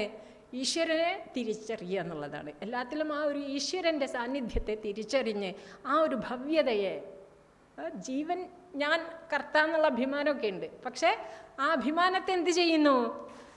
തനൂകരിക്കുന്നു. എങ്ങനെ തനൂകരിക്കുന്നു? ഈശ്വരാർപ്പണമായിട്ട് ഞാൻ ചെയ്യുന്നു എന്നുള്ള ഭാവത്തിലേക്ക് കൊണ്ടുവന്നിട്ട് ആ ജീവാഭിമാനത്തെ നമ്മളൊന്ന് ലഘൂകരിച്ചെടുക്കുന്നു. അങ്ങനെ ലഘൂകരിച്ച് വരുമ്പോൾ ക്രമേണ വേദാന്ത ശാസ്ത്രത്തെ അനുസന്ധാനം ചെയ്യാനുള്ളൊരു പക്വതയിലേക്ക് ജീവൻ ഉയരാൻ സാധിക്കും. അവിടെയും കർമ്മം ഉപേക്ഷിക്കുന്നില്ല, കർമ്മം ചെയ്യുന്നു. പക്ഷേ വേദാന്ത അനുസന്ധാനത്തോട് കൂടിയിട്ട് ചെയ്യുന്നു. എന്താ വേദാന്ത അനുസന്ധാനം? ഞാൻ കർത്താവല്ല, ഭോക്താവല്ല. അത് തുടക്കത്തിൽ പറയണ്ട. തുടക്കത്തിൽ എന്ത് പറഞ്ഞാൽ മതി? ഞാൻ ഈശ്വരാർപ്പണമായിട്ട് ചെയ്യുന്നു എന്നുള്ള ഭാവം വെച്ചാൽ മതി. പക്ഷെ ക്രമേണ ആ വേദാന്ത ശ്രവണത്തിൻ്റെ ബലം കൊണ്ട് നമുക്ക് കർത്തൃത്വ ഭോക്തൃത്വങ്ങളില്ലാത്ത സ്വരൂപമായിട്ട് സ്വയം തിരിച്ചറിഞ്ഞുകൊണ്ട് അതേ സമയത്ത് ലോകത്തിൽ നമ്മളുടേതായിട്ട് ചെയ്യേണ്ടതൊക്കെ ചെയ്തും കൊണ്ട് നമുക്ക് മുന്നോട്ട് പോകാൻ പറ്റുന്ന ഒരു തലം. അവിടെയാണ് ബ്രഹ്മാഭ്യാസമൊക്കെ വരുന്നത്. അത് കഴിഞ്ഞ് അടുത്ത ഘട്ടമാണ് സഹജമായിട്ട് ഈ ഒരു അറിവ് നിലനിൽക്കുന്ന തലം. ഏതറിവ്? ഞാൻ കർത്താവല്ല, ഭോക്താവല്ല, ഈ ലോകം എന്നുള്ളത് സത്യമല്ല, ഇതെന്താണ്? ഒരു മായാജാലമാണ്. സത്യം എന്താണ്? ഞാൻ മാത്രമാണ് സത്യമായിട്ടുള്ളത്, അഥവാ ഈശ്വരൻ.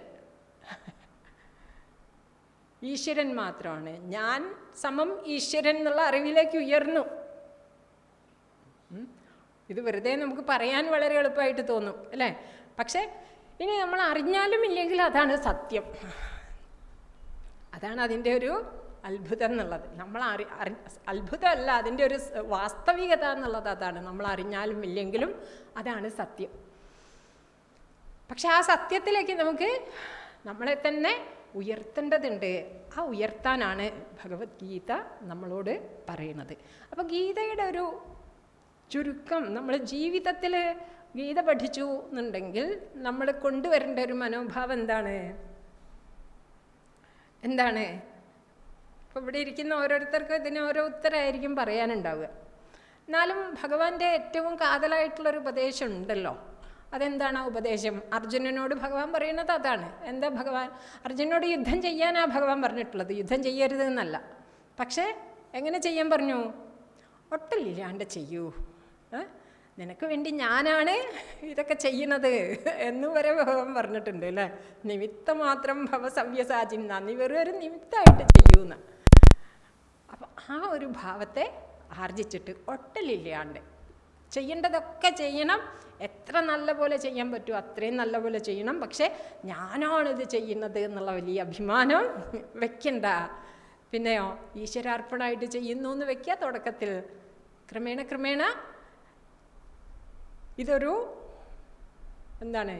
ഒരു സ്വപ്ന ലോകത്തിലുള്ള ഒരു വ്യാപാരം മാത്രമാണ് എന്നറിയുക. സത്യം ഉണർന്നു കഴിഞ്ഞാൽ എങ്ങനെ സ്വപ്നലോകം മുഴുവനും ഞാനാണെന്നുള്ള അറിവുണ്ടാവുമോ, അതുപോലെ ഈ മായാലോകത്തിൽ നിന്നും അവിദ്യാനിദ്രയിൽ നിന്നും ഉണർന്നു കഴിഞ്ഞാൽ ഉണ്ടാവേണ്ട അറിവ് ഉണ്ടാവുന്ന അറിവ് എന്താണോ അത് വാക്കുകൊണ്ട് പറയാൻ പറ്റുന്നതല്ല എന്നുള്ളത് കൊണ്ട് പറയണ്ട. അപ്പോൾ ഏതായാലും നമുക്ക് അല്പസമയത്തിന് ശേഷം ഒന്നുകൂടി ഒത്തുകൂടാം. 2 കടലാസും കൂടി ഇവിടെ ഇരിക്കുന്നുണ്ട്. കർമ്മം ധർമ്മം